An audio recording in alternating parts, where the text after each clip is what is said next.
Thân chào cả nhà, không nên xem chùa đâu đó. Nhớ đăng ký, like, comment để ủng hộ team nha. Dưới Cục An ninh Quốc gia có một bộ phận bí mật, với mật danh là Tháp Xám, và tôi là một đặc vụ của Tháp Xám. Những đặc vụ hành động đặc biệt của Tháp Xám đối với đất nước chính là để xử lý một số vấn đề gây hại rất lớn cho quốc gia và nhân dân, hoặc là những người đối với quốc gia và nhân dân chuẩn bị gây ra nguy hại tiến hành xóa sổ mất họ.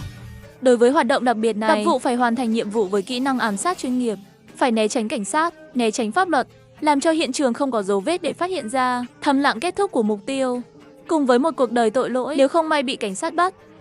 Cấp trên vẫn sẽ sắp xếp giúp chạy án để thoát tội. Nhưng điều này cũng có nghĩa là chấm dứt sự nghiệp sát thủ của chính mình. Phú Ba à, đang làm gì đấy? Hey Si, ngoài làm việc thì còn làm được gì nữa đâu, nghiên cứu vụ án thôi. Sao nghe giọng có vẻ mệt mỏi thế? Nào, cô gái ơi, tôi có tin tốt đây, chắc chắn sẽ làm cậu vui. Nói đi nào. Tôi đã cho thuê được căn 602 rồi. Thật à? Ôi trời đất ơi! Là ai mà lại dám thuê căn nhà đó? Hơn nữa, người thuê đó đã đồng ý ký hợp đồng tận 3 năm đấy. Chỉ là giá cuối cùng đã thương lượng không được lý tưởng cho lắm. Dù sao thì căn nhà đó cũng đã xảy ra chuyện không hay rồi. Không sao đâu, chỉ cần có thể cho thuê không phải là một khởi đầu tốt rồi sao? Tôi nói này, cậu mau qua đây ký hợp đồng với người ta đi. Nếu con vịt đàn nấu chín này mà bay mất, thì cậu cứ ngồi đó khóc đi. Thật khó để tìm được một người thuê nhà gan dạ như vậy. Tôi sẽ đến ngay. Nữ cảnh sát tên là Tả Linh. Mọi người xung quanh thường gọi cô ấy là Phú Linh Linh. Các đồng nghiệp ở cơ quan lại hay trêu gọi cô ấy là Linh địa chủ, vì được thừa kế mảnh đất ở ngoại ông mà cha cô ấy đã mua với giá rẻ. Tòa nhà chung cư được xây dựng trên đấy và có nguồn thu nhập từ việc cho thuê tương đối dồi dào. Tuy vậy, cô ấy vẫn đã chọn theo đuổi nghề cảnh sát hình sự với rủi ro cao, thay vì một cuộc sống an nhàn. Chuyện này xảy ra 6 năm trước, căn hộ 602. Một vụ giết người chưa thể phá được, gây nên ảnh hưởng xấu đến tỷ lệ thuê và giá thuê căn hộ, và lan ra đủ mọi loại tin đồn. Vụ án này đã thúc đẩy Tả Linh quyết tâm trở thành một cảnh sát để tìm kiếm sự thật. Tuy nhiên, hiện nay tình hình chung cư và giá thuê đã dần phục hồi. Căn 602 của chung cư, được gọi là nhà ma, vẫn luôn không có ai hỏi thăm. Điều này trở thành nỗi lo lắng trong lòng Tả Linh. Để xóa bỏ hoàn toàn danh tiếng nhà ma của phòng 602, những năm gần đây Tả Linh đã bỏ ra không ít tâm sức, nhưng tiếc là hiệu quả vẫn không như mong đợi. Vẫn không ai quan tâm đến. Tôi tới rồi đây, con vịt đó bay chưa vậy? Ôi cô gái ngốc nghếch của tôi, may rằng khách không có ở đây. Cậu hét lên một tiếng như vậy. Cậu thử đoán xem người ta còn muốn thuê không? Mê mơ không có ai sao? Vịt bay thật rồi sao? Không bay đâu, chỉ là đi qua phía đối diện mua thuốc lá thôi. 2 phút dưới sau, một người đàn ông bước vào. Mời ngồi. Đây là chủ nhà, cô Tả. Xin chào, bé vịt. Hả? Vi Tư, ta tiểu thư, xin hãy tự trọng. Tôi là người có công việc đàng hoàng chính đáng. Trương Hiểu Nhiên ở một bên vội vàng chuyển sang chủ đề khác. Ngài dạ, với căn hộ 602 này, tiền thuê hàng tháng chúng ta đã thỏa thuận là 7.000 tệ. Trả 3 tháng đặt cọc 1 tháng. Nếu không có vấn đề gì, mời anh ký hợp đồng. Tả Linh nhìn chằm chằm vào người đàn ông. Ký đi. Mọi việc trông cậy vào anh rồi. Về vấn đề tiền thuê nhà sao? Nếu không vừa ý chúng ta có thể thương lượng lại. Ông dạ, tòa nhà chung cư đó nằm ở trung tâm quận mới. Xung quanh đều là các khu thương mại cao cấp. Ví dụ như một ngôi nhà tương đương như này, giá thuê trung bình hàng tháng là 15.000 tệ. 7.000 tệ này tương đương với giảm giá 50% và còn hơn thế nữa. Vậy thì còn thương lượng gì nữa à? Anh đừng gây khó dễ cho tôi nữa. Nhưng theo tôi biết, căn nhà này chính là bị ma ám đó. Đồ tiện nhân, không được nói về căn hộ của tôi như vậy. Tả Linh không phải là bận tâm mấy đồng bạc lẻ này. Cô ấy tức giận là bởi vì cái nét của đối phương, cái tên với điệu bộ cười gian xảo trước mắt này, hiển nhiên là cứ nhằm vào điểm yếu của cô ấy mà không chịu buông tha. Giống như muốn lợi dụng lúc cô ta yếu mà dứt điểm luôn vậy. Thật sự rất khó chịu.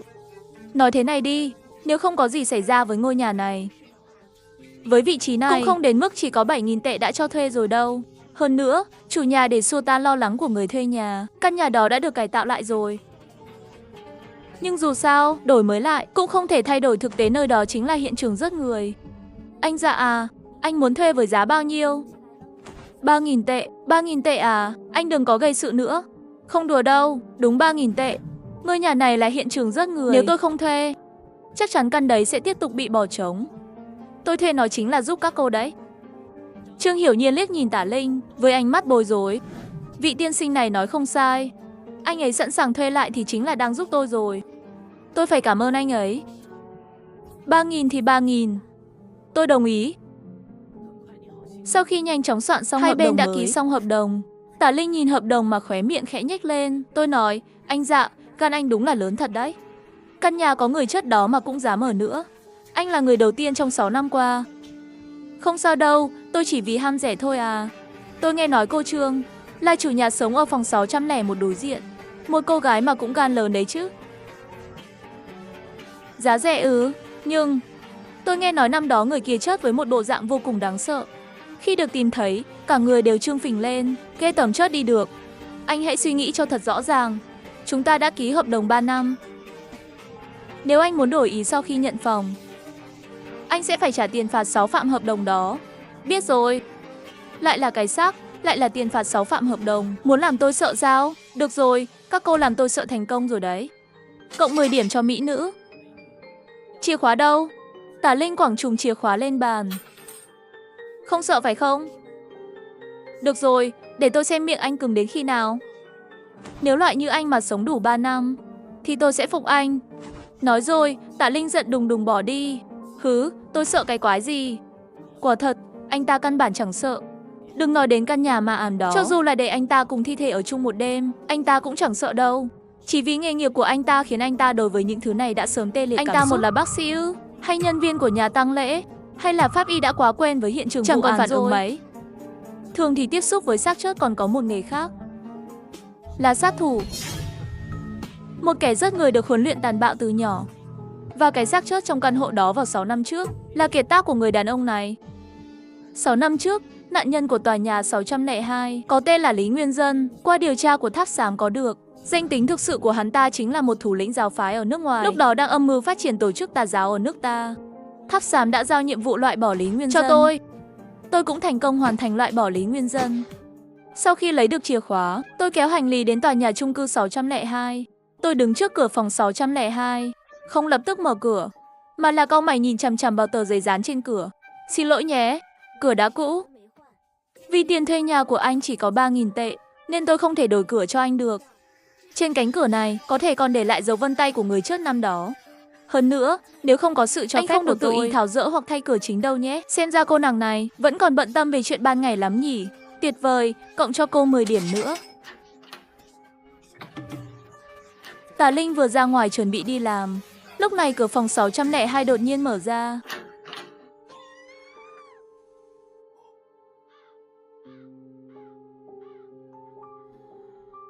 Anh muốn chết à? Chuyển vào bên trong rồi, cũng không xé tờ giấy trên cửa ra. Tôi tưởng bên trong không có ai, làm tôi sợ chết khiếp. Nhìn Tả Linh với bộ dạng như thế này, tôi thì cười không ngậm được mồm. Điều này gọi là gì? Điều này gọi là hại người không thành, lại hại chính mình. Tả Linh lừa một cái, hứ, thở hổn hển, tay cầm mũ đội lên đầu. Đệt! La hét cái gì? Mới sáng sớm mà, làm ơn ăn nói lịch sự đi. Tôi ngơ ngác nhìn người hàng xóm trước mặt. Cô, là cảnh sát à? Làm sao? Công việc của tôi khiến anh lo lắng à? Không, không. Tôi chỉ có chút bất ngờ. Mê mâng, cô Tả mặc bộ cảnh phục này vào. Nói thế nào nhỉ? Vô cùng oai phong lẫm liệt. Anh hoảng sợ cái gì? Tôi đâu có hoảng gì đâu. Ha ha, tôi chính là không bình thường mà. Anh làm nghề gì vậy? Tôi bị hỏi đến mức mí mắt phải giật liên tục. Đây là trò chuyện hay là tra hỏi vậy à cảnh sát? Tả Linh nhìn tôi với vẻ mặt ngượng ngùng. Cô nén tiếng cười. Tất cả đều được tính. Tôi làm về thương mại xuất nhập khẩu đó. Bình thường thì nhận đơn hàng trên mạng hay gửi đơn hàng hay gì đó. Thỉnh thoảng thì còn ra nước ngoài làm việc. Hừ, nếu không tin thì cô có thể đi kiểm tra. Tôi đâu có thời gian để kiểm tra anh. Nói xong Tả Linh xoay người đi về phía thang máy. Thấy vậy, tôi vội vàng đuổi theo. Đợi đã. Cái đó. Tôi hỏi một chút. Trong hợp đồng chúng tôi ký hôm qua, tiền phạt là bao nhiêu? 80.800. 80.000 tệ sao? Anh không tự xem hợp đồng sao? Nhớ kỹ nếu như anh không dám ở lại, anh phải đưa cho tôi 80.000 tệ. Tạm biệt, hàng xóm. Tôi cúi đầu. Một sát thủ và một cảnh sát làm hàng xóm. Có phải là oan gia không? Thế này thì làm sao tôi làm việc không được nữa? Phải đổi chỗ khác. Nhưng vừa nghĩ đến tiền bồi thường hợp đồng là tôi lại rũ đầu xuống. Đây có phải là báo ứng cho việc kiếm lời dễ dàng không? Tôi buồn bã đi xuống lầu. Vừa ra khỏi căn hộ, hàm ôm, tôi phát hiện trên mặt đất có một túi hồ sơ bằng giấy da bò. Nhặt lên xem thử. Chỉ thấy trên túi hồ sơ viết: vụ án giết người vào ngày 6 tháng 10 năm 1993. Một vụ án lâu đời như vậy. Tôi nhìn vào túi hồ sơ và hiểu ra, ngước mặt lên. Vừa thấy Tả Linh đang hoảng loạn tìm kiếm quanh trong bãi đậu xe. 80.000 tệ tiền phạt phải không? Được rồi, cô tìm từ từ đi. Tôi mở túi hồ sơ với vẻ mặt đầy ảo tưởng và lật xem những ghi chép vụ án đã ố vàng. Đột nhiên có một vài bức ảnh rơi xuống đất. Tôi nhặt những bức ảnh rải rác lên. Trẻ vậy sao? Nhìn bức ảnh trong tay, sắc mặt tôi dần dần chìm xuống. Tôi thầm than thở về số phận bi thảm của cô gái này. Lúc này lại đột nhiên cảm thấy sống lưng lạnh lẽo vô cùng. Hay quá ha, khiến tôi luống cuống tay chân lấy ảnh và nhét vào lại bên trong tập hồ sơ. Chẳng phải vừa mới ra đã thấy trên đất có một cái túi sao? Tôi đoán chắc là của cô làm rơi. He he, tôi đang chuẩn bị đem trả lại cho cô đây. Tả Linh giật lấy túi tài liệu. Đây không phải là thứ anh nên xem đâu. Một người đàn ông to lớn buôn chuyện như một người phụ nữ, còn rình rập dưới gốc cây để nhìn trộm. Đúng, tôi không nên xem cái đấy. Tôi nói cô cũng quá để tâm vào công việc rồi đấy. Chuyện của đơn vị thì để đơn vị làm chứ. Còn mang tài liệu về làm thêm giờ, vậy thì quá vất vả rồi. Không ngờ chủ nhà của tôi lại là một cảnh sát vô cùng tận tụy. Đừng tâng bốc nữa, cậu nghĩ tôi muốn tăng ca à? Còn không phải do sư phụ của tôi nói sao? Nói gì mà muốn kiểm tra tôi? Sau đó ném một vụ án cũ chưa được giải quyết đến đây. Nói là để tôi thử tìm điểm đột phá. Nghĩa là vụ án này 30 năm rồi vẫn chưa được giải quyết. Vụ án này đã trải qua 2 thế hệ cảnh sát hình sự mà vẫn không có tiến triển gì. Bây giờ lại muốn một người mới như tôi đến tìm điểm đột phá. Cái này không phải là làm khó người khác sao? Này, vụ này có quá khó không? Cái lời này hỏi ra, không lẽ không thể nói cho ở đó 30 năm rồi à? Tôi phải ngừng nói chuyện với anh. Tôi phải đi làm. Này, cô chờ đã. Chuyện gì nữa vậy? Nếu tôi có thể giúp cô tìm ra lỗ hổng trong vụ án này, cô có thể để tôi chuyển đi mà không phải bị bồi thường không? Tả Linh sửng sốt, lập tức bùng nổ một trận cười không kiêng dè.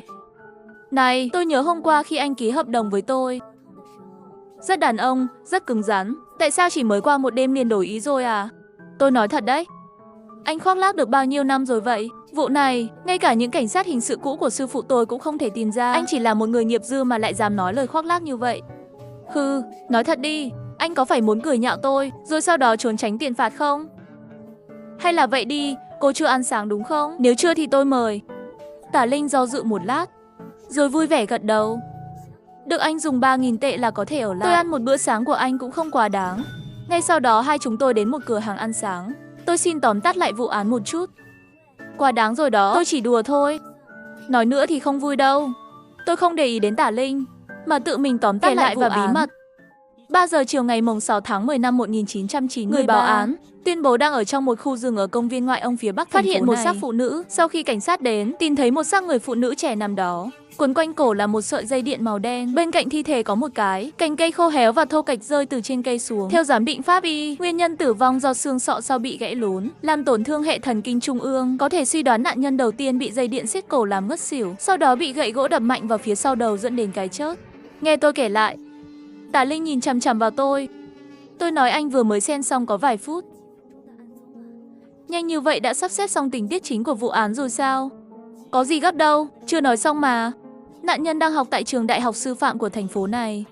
Lúc đó là sinh viên năm 3, tên là Hứa Lệ. Vào ngày xảy ra vụ án, một mình ở trong khu rừng đó vẽ tranh. Và qua điều tra đã biết được, Hứa Lệ trước khi chất tính tình ôn hòa hướng nội, chưa từng kết thù án ai, cũng chưa từng yêu đương. Điều tra sơ bộ cho thấy không có đối tượng nghi phạm cụ thể, do bị giới hạn bởi điều kiện lúc bấy giờ, nơi xảy ra vụ án và đường ra vào gần đó, không cài đặt camera giám sát hiện trường vụ án, và trên người nạn nhân cũng không tìm thấy DNA của hung thủ và cả dấu vân tay. Tóm tắt xong rồi. Sau khi nghe tôi kể lại, Tả Linh lại bị sốc. Tốc độ đọc hiểu và sắp xếp của anh khá tốt nhỉ. Này, anh có từng đạt điểm cao khi còn đi học không? Này, đừng quan tâm điểm của tôi có cao không. Cô cứ nói đi, có muốn nghe tôi phân tích vụ án không? Tả Linh cau mày nhìn tôi từ trên xuống dưới, dường như đang do dự. Vậy anh nói đi. Tôi nghĩ đó là trả thù. Hả, anh lại nói bừa thế à? Tất nhiên là không. Có thể biết được thông qua khảo sát phỏng vấn năm đó. Nạn nhân sống nội tâm ôn hòa, chưa bao giờ cãi nhau với ai. Nếu đó là trả thù, điều đó sẽ không phải mâu thuẫn sao? Cô nghĩ rằng lý do tại sao vụ án này được tạm thời coi là một vụ giết người do thủ án là gì? Thông qua hồ sơ điều tra bí mật có thể biết được gia đình nạn nhân nghèo khổ.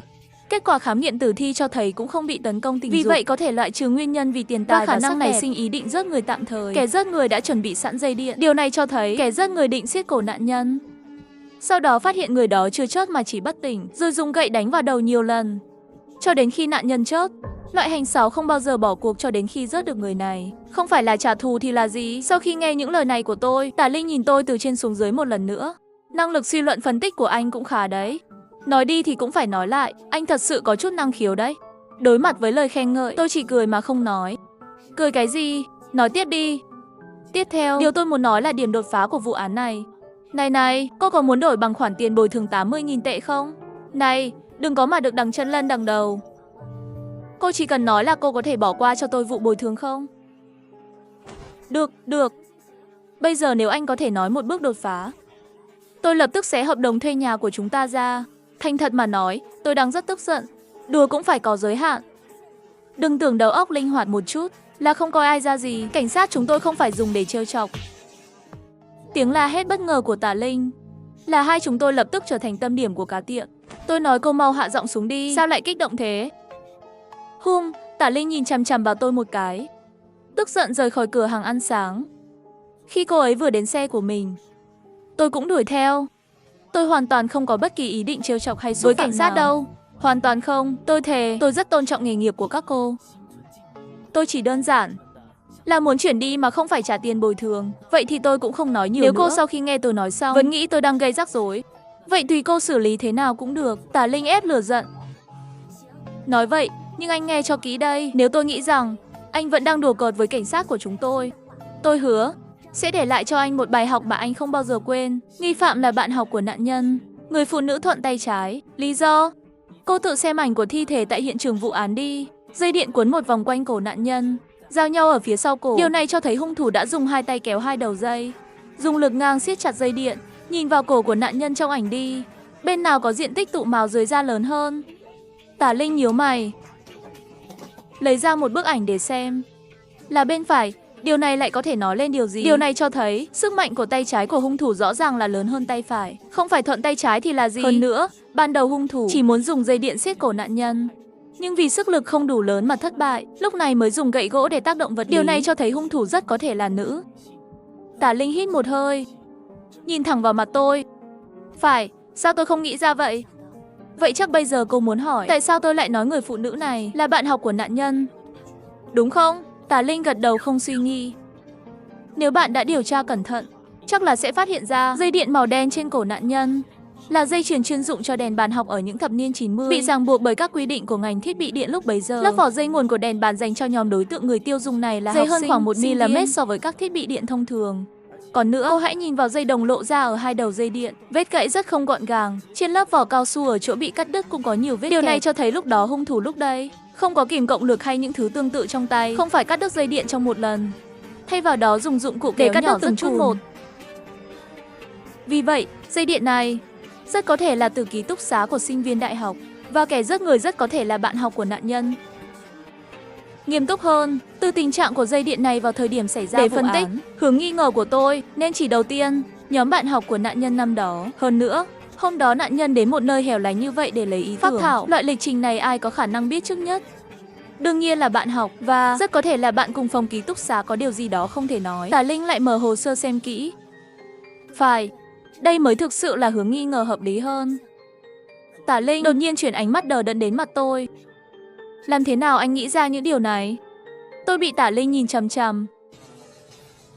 Làm sao nhỉ? Có lẽ cô nói đúng rồi đó. Chắc là tôi có một số năng khiếu. Nếu hướng này đúng, vậy tiền bồi thường 80.000 tệ thì sao?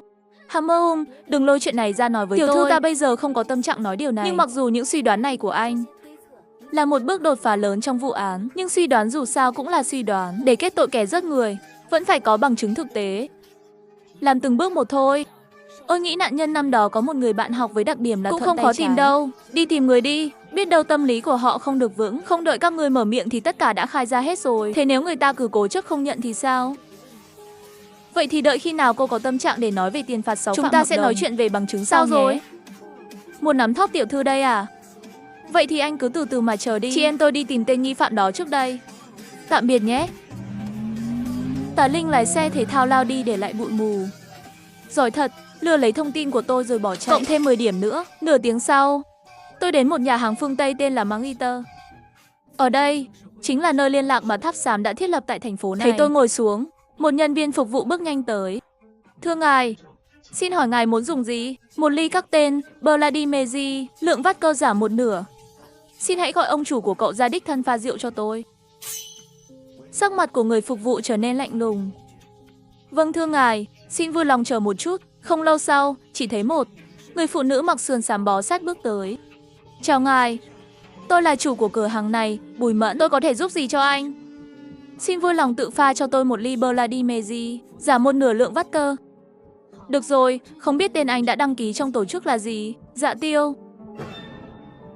Nghe được hai chữ này, Bùi Mẫn mặt trắng bệch như tờ giấy. Anh chính là Dạ Tiêu sao? Cô không tin à? Tôi tin. Không ai trong tổ chức dám mạo danh anh. Không ngờ cấp trên lại điều một nhân vật như anh đến đây. Nếu tỷ lệ tử vong của các đặc vụ bên phía các người không cao như thế, tôi nghĩ cấp trên sẽ không cử tôi đến đâu. Xem ra cấp trên có chút tức giận rồi.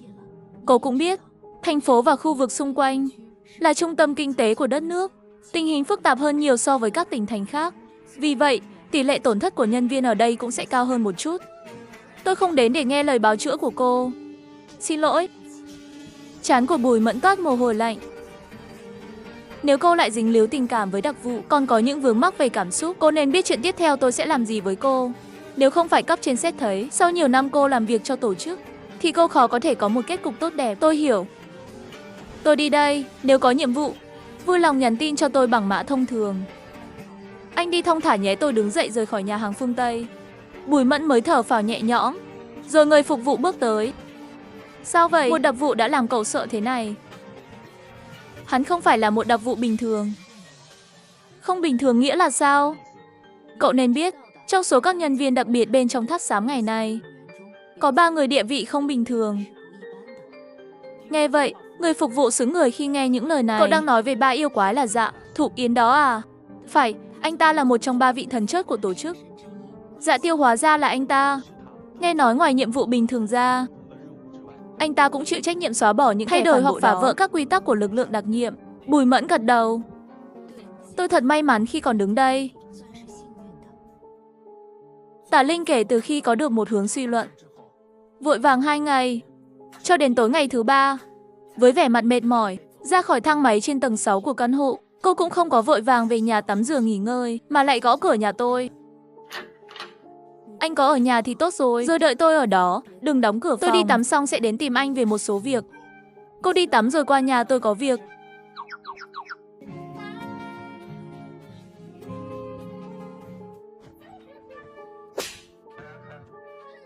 Anh đang nghĩ gì thế? Anh hãy đợi nửa tiếng nữa. Tả Linh đẩy cửa nhà tôi ra, bước vào. Tôi vội đứng dậy và đón chào. Chuẩn bị ăn tối đây. Nếu không ngại thì cùng nhau ăn chung chút đi. Tả Linh cũng không khách sáo. Vừa ngồi xuống thì ăn liền, há miệng rất to. Hình như 2 ngày rồi cô không về nhà. Chắc do công việc bận rộn nhỉ. Sắc mặt Tả Linh dần chìm xuống. Đúng vậy, rất bận hay là vì vụ án đó? Suy đoán của anh rất chính xác nhỉ. Chúng tôi cũng nhanh chóng tìm thấy người bạn của nạn nhân năm đó và là người thuận tay trái duy nhất. Đúng là ở cùng phòng với nạn nhân. Chúng tôi đã xét xử liên tục 2 ngày. Nghi phạm chỉ là chớt không mở miệng. Từ biểu hiện không tự nhiên của cô ta, tôi chắc chắn cô ta là kẻ giết người. Các đồng nghiệp tham gia thẩm vấn cũng đồng ý rằng cô ta có tình nghi lớn nhất. Nói tóm lại, cuối cùng vẫn phải dựa vào bằng chứng. Tả Linh gật đầu dữ dội. Miệng tôi nhếch lên. Vậy bây giờ cô có tâm trạng để suy nghĩ để miễn tiền bồi thường cho tôi chưa? Ai ngờ câu này vừa thốt ra, tôi lập tức đâm phải tổ ong bắp cày. À, chỉ là công việc, không suôn sẻ thôi, đừng khóc mà. Tôi vội vàng đưa qua một gói khăn giấy. Từ từ thôi, sẽ luôn có bước ngoặt thôi. Tôi thật sự không ngờ nghi phạm trong vụ án này là cô ấy. Cô quen biết nghi phạm này sao? Nghi phạm là giáo viên ngôn ngữ của tôi hồi trung học cơ sở. Tại sao? Bởi vì nghi phạm là giáo viên cũ của cô, cho nên bây giờ cô rất bối rối à? Tả Linh thở một hơi dài, yên lặng gật đầu. Thành thật mà nói, tôi không hiểu tại sao cô lại bối rối. Cho dù nghi phạm này trong ấn tượng của cô thật là một ấn tượng tuyệt vời, cho dù cô ta từng có quan hệ gì với cô, bây giờ cô ta ở trước mặt chỉ có một thân phận, đó chính là nghi phạm. Bạn quên khuôn mặt Hứa Lệ trong bức ảnh rồi à? Cô ấy đáng lẽ sẽ có một tương lai tuyệt vời. Có lẽ cô ấy cũng sẽ trở thành giáo viên của cô. Nhưng cô ấy lại phải mãi mãi nằm lại ở tuổi 20. Làm sao? Đường đường là cảnh sát, có nên mềm lòng khi đối mặt với tội phạm không? Không có quyết tâm căm ghét cái ác. Vậy thì làm thế nào cô có thể hoàn thành công việc này? Nước mắt của Tả Linh dần biến mất, hiện lên một nụ cười. Nói hay lắm. Được, đừng nên nhìn bề ngoài vừa xấu vừa keo kiệt của anh. Không ngờ qua bữa cơm này lại có thể nói ra những lời đầy năng lượng tích cực như vậy. Tôi tự trách mình. là một sát thủ, lại vô tình tạo ấn tượng với người khác. Đây là điều cấm kỵ. Anh còn muốn tiếp tục giúp tôi không? Này, còn chuyện bồi thường hợp đồng thì sao? Này, ai vừa nói phải ghét cái ác như thù hận? Suốt ngày cứ tiền phạt, bộ không thấy phiền à? Anh thật sự sợ sống ở đây sao? Phải. Tả Linh ánh mắt đầy kinh ngạc nhìn chằm chằm vào tôi. Sao tôi thấy anh không giống như thực sự sợ hãi? Nhìn xem 2 món rau, 2 món canh này đi. Nếu anh thực sự sợ, còn có thể làm cho bữa cơm đơn giản được phong phú như này. Tôi không quan tâm. Nếu cô đồng ý hủy bỏ bồi thường, tôi sẽ giúp cô. Tôi cũng đã nghĩ thông suốt rồi. Căn nhà này không cho thuê được thì thôi vậy. Tôi cũng chán rồi. Chị đây không thiếu chút thu nhập này. Nào, ăn nhiều vào. Chúng ta ăn xong rồi nói sau. Sau bữa ăn, hai chúng tôi ngồi trên ghế sofa trong phòng khách. Ăn uống đủ rồi, nhanh chóng nói chuyện chính đi. Nói đi, bằng chứng kết tội nghi phạm đến từ đâu? Đánh cược một ván đi, xem vận may thế nào. Cực thế nào? Tôi cần phải nhìn thấy sợi dây đó. Không vấn đề gì, nhưng theo luật, bằng chứng không thể tự tiện mang về. Nếu anh muốn nhìn thấy sợi dây đó cho bằng được, vậy tôi chỉ có thể đưa anh đến văn phòng làm việc của đội cảnh sát hình sự. Làm sao tôi có thể đến đội cảnh sát hình sự? Da đầu tôi tê dại. Sao vậy? Đến đơn vị của tôi một chuyến khó lắm sao? Không sao, để tránh tiền bồi thường 6 phang, tôi sẽ cố gắng hết sức để đến đơn vị của cô nương. Cố cái gì mà cố? Anh không làm gì sai cả. Có vấn đề gì sao? Tôi không có. Tôi đang rất hạnh phúc mà. Nhìn thấy có thể miễn trừ tiền bồi thường, tôi cảm thấy rất vui rồi. Tôi nhanh chóng thay đổi chủ đề. Sáng hôm sau, tôi đi theo Tả Linh vào tòa nhà văn phòng của đội cảnh sát hình sự thành phố. Đến văn phòng vật chứng, nhanh chóng. Tả Linh đã lấy ra thứ đựng trong túi tài liệu, dây điện màu đen. Tiểu Phú Ba, cô làm gì ở đây vậy? Đây là sư phụ của tôi, cũng là phó đội trưởng đại đội cảnh sát hình sự, đồng chí Cát Cường. Tiểu Tả, đây là... Này, thành thật với thầy. Vụ án đấy, không phải em đã tìm ra một nghi phạm rồi sao? Đúng, tôi biết, tôi đã xem băng thẩm vấn của các người. Nghi phạm đó thực sự cư xử rất bất thường. Không phải tôi nói, vụ án không có tiến triển gì trong 30 năm. Cô gái nhỏ, sao đột nhiên tìm thấy nghi phạm vậy? Tất cả nhờ cả vào anh ta đấy. Là anh ta giúp em phân tích ra. Đôi mắt ngạc nhiên của Cát Cường nhìn tôi từ trên xuống dưới. Gã này cũng là cảnh sát à? Sao tôi chưa thấy qua? Không, anh ta không phải cảnh sát. Không phải cảnh sát, sao cậu ta lại có khả năng suy luận tuyệt vời như vậy? Chuyện khiến cho Tả Linh không biết ứng phó như thế nào. Tôi vội trả lời.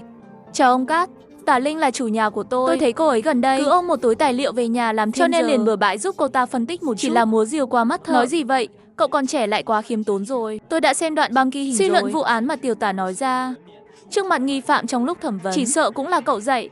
Tư duy và khả năng nhìn thấu của cậu thật là khó tin đấy. Cậu thật sự chưa bao giờ làm việc gì tương tự như này à? Không, có thể như ông Cát nói. Quả thật tôi có chút tài năng. Cát Cường lại đột nhiên chuyển hướng câu chuyện. Cậu nhóc này, vậy lý do Tiểu Tả hôm nay đã 6 phạm quy định đưa cậu vào phòng tang vật là gì? Mời anh ấy đến, chỉ để tìm bằng chứng kết tội nghi phạm. Sư phụ, nếu vụ án treo 30 năm này có thể điều tra được, nếu hỏng, thầy sẽ không phiền nếu em 6 phạm một chút chứ? Thành thật mà nói, tôi không tin. Vụ án này, chúng tôi đã điều tra kỹ rồi, cũng đã chuẩn bị tâm lý sẽ không bao giờ tìm thấy bằng chứng. Nếu không thì không thể để nó treo trong 30 năm. Cứ để anh ta thử xem sao. Tả Linh lắc mạnh cánh tay của Cát Cường với điệu bộ làm nũng. Cái này có gì không được đâu, thử đi mà. Cuối cùng thì cũng đã chứng tỏ rằng đội cảnh sát hình sự đối với trường hợp này, đó là một thái độ tích cực không bao giờ bỏ cuộc. Được rồi, tôi cũng 6 phạm một lần rồi. Hãy quan sát cách cậu trai trẻ này, làm thế nào để tìm bằng chứng. Nhanh lên, cư xử cho tốt vào, nếu không thì tiền bồi thường hợp đồng sẽ không được miễn. Tôi cầm một đôi găng tay đeo vào, cẩn thận lấy sợi dây màu đen ra, quan sát các lỗ hổng ở hai đầu của dây này. Kéo, anh muốn kéo để làm gì? Không thể tự ý phá hủy bằng chứng vật chất được. Vậy thì xin thứ lỗi cho tôi không thể làm gì được nữa. Tả Linh nhất thời không biết phải làm gì, đành phải nhìn Cát Cường với ánh mắt do hỏi. Ai ngờ Cát Cường lại không hề do dự. Đưa anh ta cái kéo, tôi sẽ lo mọi thứ. Tả Linh nhanh chóng tìm một cái kéo. Tôi lấy rồi. Đến đây bắt đầu cắt lớp bọc màu đen của dây điện. Sau đó hai tay anh ta nắm một đầu dây đồng, bắt đầu xoay theo hướng ngược lại. Một lát sau, chỉ thấy có một lượng nhỏ vụn màu đen tự rơi ra từ sợi dây đồng bị xoắn lỏng kèo. Cái gì đây? Tả Linh ngơ ngác nhìn chằm chằm vào những mảnh vụn màu đen trên giấy. Thật là may mắn quá rồi. Tiền phạt hợp đồng của tôi có thể được miễn. Ý anh là sao? Tả Linh ngớ cả người ra. Đây là bằng chứng đấy. Đừng làm ồn nữa, thấy tôi đang ở đây đấy. Anh nói cái gì vậy? Đừng có la sùm lên vậy. Nếu cô thổi bay bằng chứng này, trường hợp này thật sự là vô vọng đó. Tả Linh che miệng lại. Điều này thực sự đúng. Vậy những thứ bẩn thỉu màu đen này là cái quái gì vậy? Máu. Máu của ai vậy? Có thể biết được từ hồ sơ vụ án. Nạn nhân dù ở cổ hay là chỗ lóm của xương sọ sau bị gãy, không có vết thương hở rõ ràng. Vậy đây không phải là máu của nạn nhân, thì là máu của hung thủ. Nghe vậy, các cường mặt đầy nghi hoặc. Sao anh biết hung thủ sẽ chảy máu? Máu của hung thủ, tại sao nó lại được giấu trong lõi đồng của dây điện? Ông nhìn vào các vết đứt dây đồng ở hai đầu của dây này, rất sắc bén và ngọt. Nói nó từng là cây kim bằng đồng cũng không quá đáng đâu. Kẻ sát nhân đang cố gắng hết sức để kéo dây điện, rất có thể bị lõi dây đồng đâm vào lòng bàn tay, cho nên mới đánh cược như vậy. Lúc đó, tại sao cảnh sát không tìm thấy máu ở hiện trường?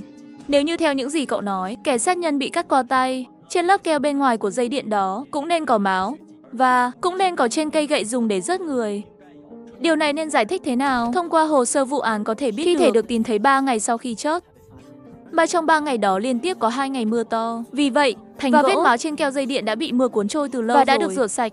Nhờ sự bảo vệ của vỏ nhựa cao su này, máu men theo vết gãy và cuối cùng thấm vào dây đồng, nên nó đã được bảo quản. Hóa ra là như vậy. Vụ án này, chúng tôi đã không đạt được bất kỳ tiến độ nào trong nhiều thập kỷ. Cậu chỉ nhìn vài lần thôi, lại có thể được giải quyết dễ dàng như một trò đùa. Chàng trai trẻ, điều này thực sự có chút khiến chúng tôi xấu hổ. Xem ra chúng ta cần xem xét lại một chút.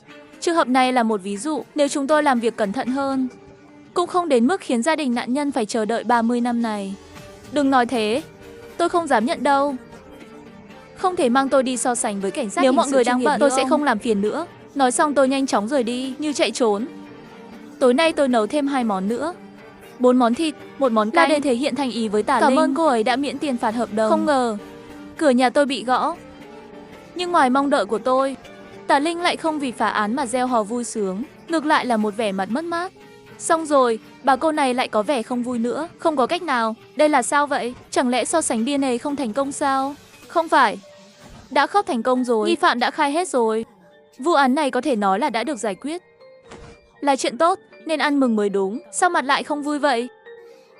Một sinh mệnh trẻ tuổi đầy sức sống, chết vì một lý do vô lý như vậy. Hà Hồng là hung thủ. Động cơ của bà ta làm cho tôi nghe rất khó chịu. Tại sao? Động cơ của hung thủ là gì? Có phải là trả thù không? Có thể gọi là giết người trả thù, nhưng Hứa Lệ vô tội. Chỉ là Hà Hồng đơn phương sinh ra thù hận đối với Hứa Lệ. Nói sao nhỉ?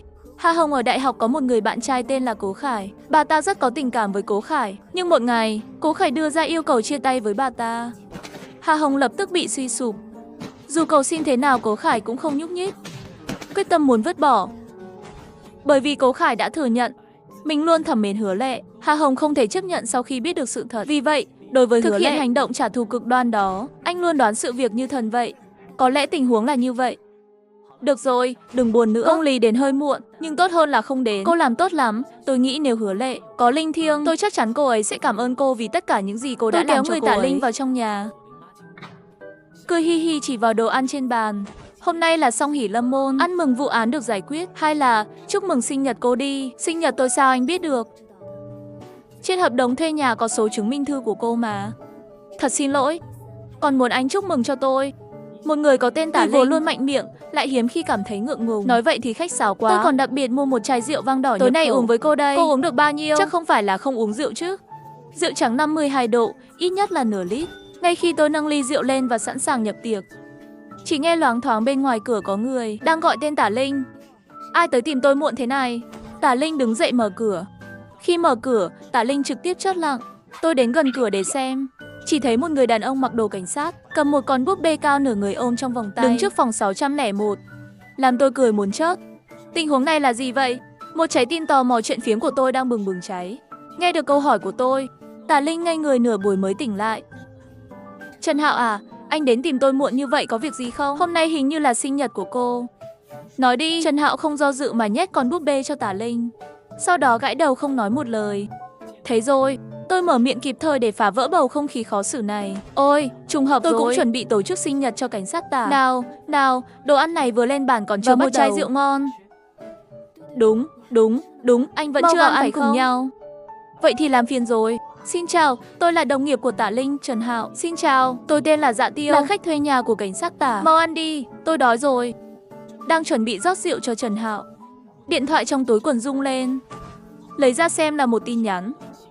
Nội dung chỉ có 2 số. Tôi nhìn chằm chằm vào màn hình, sắc mặt dần dần chìm xuống. Không có gì.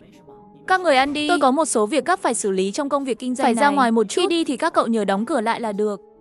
Nói rồi tôi vội vàng ra khỏi nhà. Sau 15 phút, tôi đến nhà hàng Margariter. Đến văn phòng của Bùi Mẫn. Mục tiêu mới, Hoàng Tạ Hưng, năm nay 47 tuổi, di cư ra nước ngoài từ nhỏ. Trở về 3 năm trước, thành lập một công ty tư vấn thông tin. Lý do cấp trên muốn loại bỏ ông ta. Gián điệp. Gián điệp thì cứ để Cục An ninh Quốc gia trực tiếp bắt đi là được. Nên xét xử. Phải ám sát sao? Thiệt hại do tên gián điệp này gây ra đã làm cho cấp trên tức giận rồi. Những thông tin mà hắn ta thu thập đã khiến một dự án nghiên cứu khoa học tuyệt mật cấp quốc gia hiện tại đổ sông đổ biển. Dự án nghiên cứu này là chìa khóa cho sự chuyển đổi chiến lược đối ngoại của đất nước. Đối với dự án này, nhà nước đã đầu tư rất nhiều tiền và nguồn lực. Ngoài ra, họ đã phải trả giá bằng mạng sống của một số nhà khoa học hàng đầu. Vậy, ý của cấp trên là rất trực tiếp mà không cần xét xử, để ngăn chặn các điệp viên khác hoạt động trong nước. Được rồi, tôi lấy Asiber trên bàn. Quay người chuẩn bị rời đi. Chờ đã, có một điều tôi phải nhắc nhở anh. Hôm qua cấp trên đã cập nhật quy tắc hành động. Có chỗ nào cần đặc biệt chú ý không? Kể từ hôm nay, toàn quốc, tất cả các trạm liên lạc trên toàn quốc không còn cung cấp thuốc độc cho các đặc vụ nữa, không còn được phép hoàn thành nhiệm vụ bằng cách dùng ám sát. Sao lại đột nhiên không cho dùng thuốc độc nữa? Tôi đã nghe tin đồn về anh, cũng biết anh là một cao thủ dùng độc. Nhưng tháng trước, một đặc vụ ở đâu đó ở Tây Bắc sử dụng quá mức chất độc trong khi thực hiện nhiệm vụ, dẫn đến pháp y sau đó khám nghiệm thi thể tại hiện trường đã ngất xỉu tại chỗ, không còn cứu được. Vì vậy, để ngăn chuyện này xảy ra lần nữa, cấp trên đã ra lệnh là cấm sử dụng chất độc. Nhờ cái kẻ vô dụng đó đã để tôi mất một phương pháp hoàn thành nhiệm vụ hiệu quả. Biết rồi, tôi đi đây. Nhưng ngay lúc mở cửa, đừng rớt hắn cũng là đặc nhiệm. Nghe vậy tôi mới từ từ hạ con dao găm xuống. Lần sau chú ý, đừng chất vô ích. Nói xong tôi liền rời khỏi đây. Người đàn ông chạm vào cổ họng mình. Ai đây vậy? Mặc dù kỹ năng tốt, nhưng cũng quá kiêu ngạo rồi phải không? Anh đừng như vậy. Anh ta đúng là có tư cách đó. Sao tôi chưa thấy qua vậy? Mới điều đến à? Là Dạ Tiêu.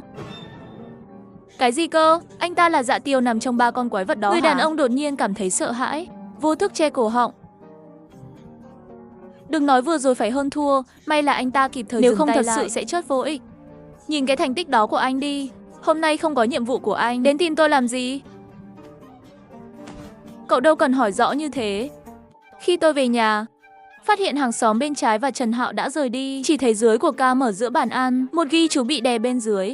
Cảm ơn vì đã tổ chức sinh nhật cho tôi. Và cảm ơn anh đã giúp tôi giải quyết vụ án đó. Đơn vị có nhiệm vụ khẩn cấp, chưa kịp dọn dẹp nhà bếp. Xin lỗi, do phải đi gấp đến thành phố ngoài tỉnh để thực hiện nhiệm vụ suốt đêm. Có thể mấy ngày sau mới về. Nếu anh phải chuyển đi, đừng nói với tôi. Tự thu dọn đi. Tôi hứa sẽ không truy cứu việc bồi thường hợp đồng nữa. Nếu anh không yên tâm, ngày mai anh đi đến cửa hàng môi giới bất động sản của Hiểu Nhiên một chuyến. Khi tôi trở về, sẽ để lại giấy chứng nhận hủy hợp đồng với anh. Cuối cùng cũng miễn được tiền bồi thường của tôi. Tôi vào phòng khách, nhìn thấy thứ Tả Linh để lại, một con búp bê quên mang đi. Đứng đầu người ra, đột nhiên có một cảm giác mất mát dâng lên trong lòng. Tôi nhìn lại, một vòng quanh căn hộ này tôi đã sống không lâu. Tôi vẫn hạ quyết tâm phải hoàn thành nhiệm vụ hiện tại càng sớm càng tốt, sau đó chuyển đi mới được. Sáng sớm ngày hôm sau, tôi lái xe đến công viên khởi nghiệp thành phố Kinh Châu. Đây chính là nơi công ty của Hoàng Tại Hưng đặt trụ sở. Và lúc này, tôi tưởng chừng như đang rảnh rỗi vô vị nhưng thực ra lại đang quan sát quy luật hoạt động hàng ngày của mục tiêu, đang chờ thời cơ ra tay thường chỉ trong chớp mắt. Sau hơn 10 ngày theo dõi và quan sát suốt ngày đêm, quy luật và lộ trình hoạt động hàng ngày gần như không thay đổi.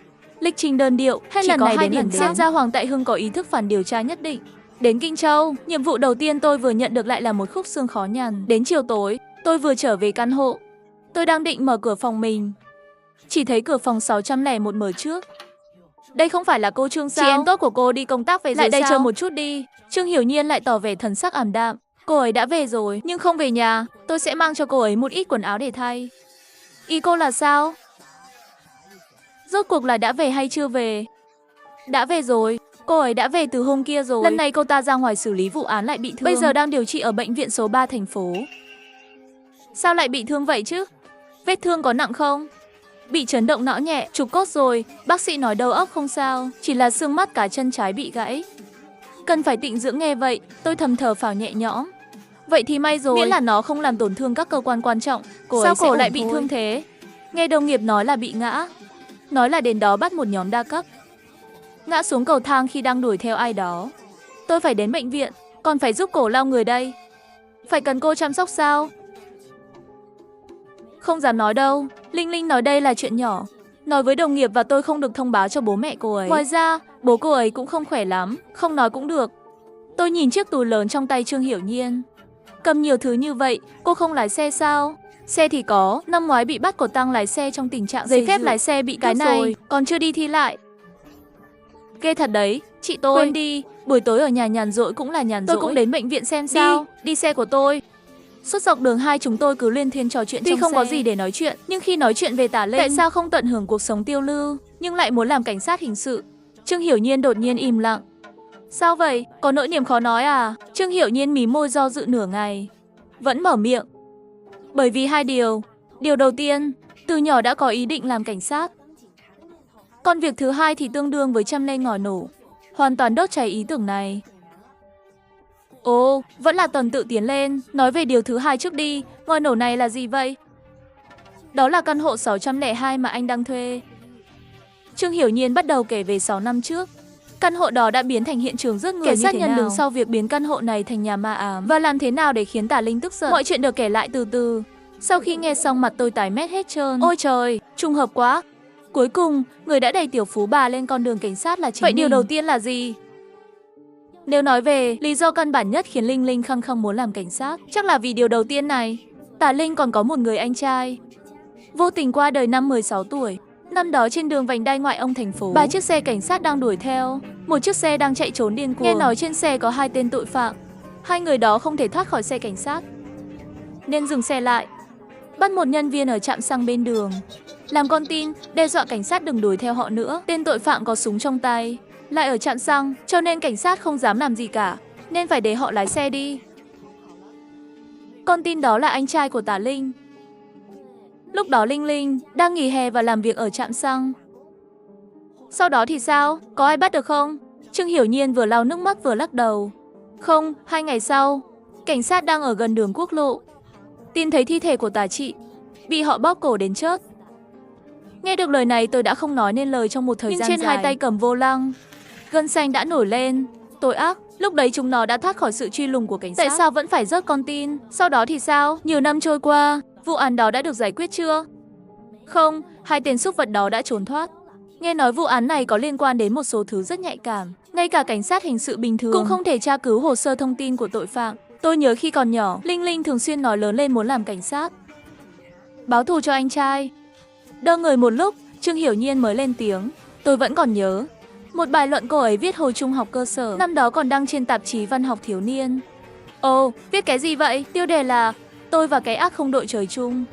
Tôi nghe đến đề văn này thì ngớ người ra trước, lập tức lộ ra một nụ cười hài lòng. Tôi theo Trương Hiểu Nhiên vào phòng bệnh.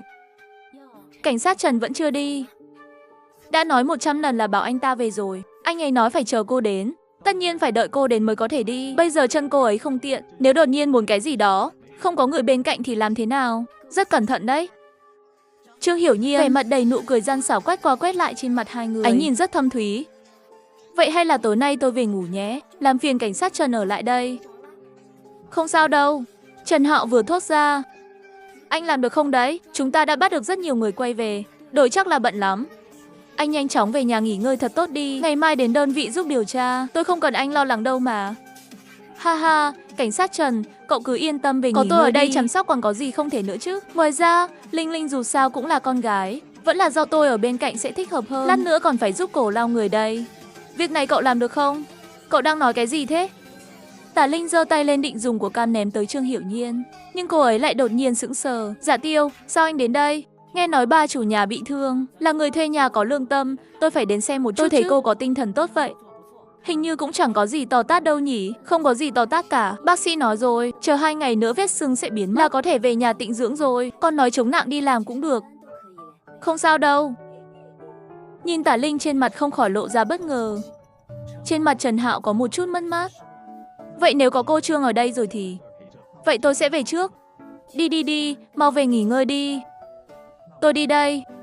Trần Hạo đi đến cửa phòng bệnh, rồi đột nhiên dừng lại và nhìn tôi. Tôi cũng vô thức quay lại.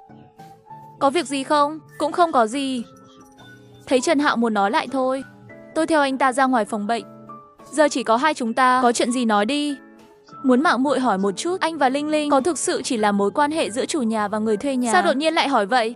Đừng lo lắng, tôi chỉ hỏi thôi. Lần trước gặp cô ấy ở nhà anh tổ chức sinh nhật. Lần này anh lại đến bệnh viện thăm cổ. Tôi đang nghĩ trong tòa nhà chung cư của cô ấy có rất nhiều người thuê. Nhưng chỉ có anh đến thăm, cho nên tôi liền hỏi một câu như vậy. Nghe Trần Hạo nói một đống như vậy, cuối cùng tôi cũng hiểu. Đừng có nghĩ thế. Tôi và cô ấy, đó chỉ là mối quan hệ giữa chủ nhà và người thuê nhà. Thật đó, thật hơn vàng thật. Vậy thì tôi đi trước đây.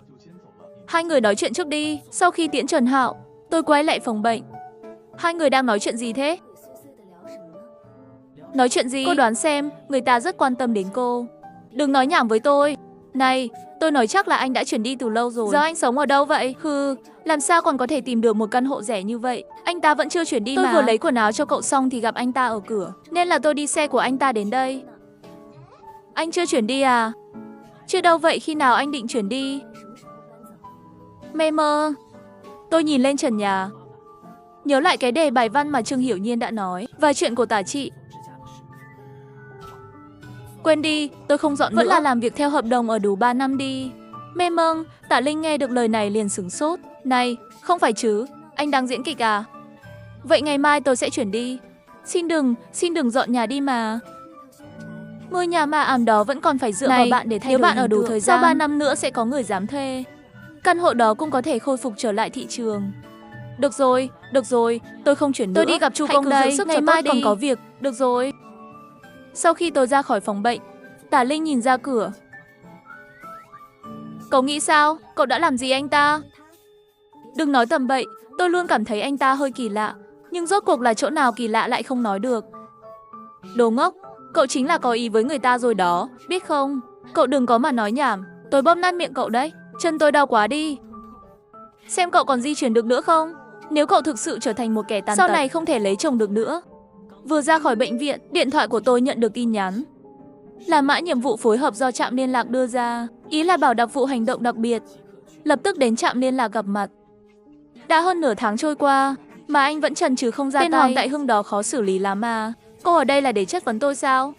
Không phải, anh đừng nghĩ nhiều. Anh là một trong 3 đặc vụ hành động cấp AC của tôi luôn có thái độ tôn trọng với anh. Tôi chỉ nói về nhiệm vụ.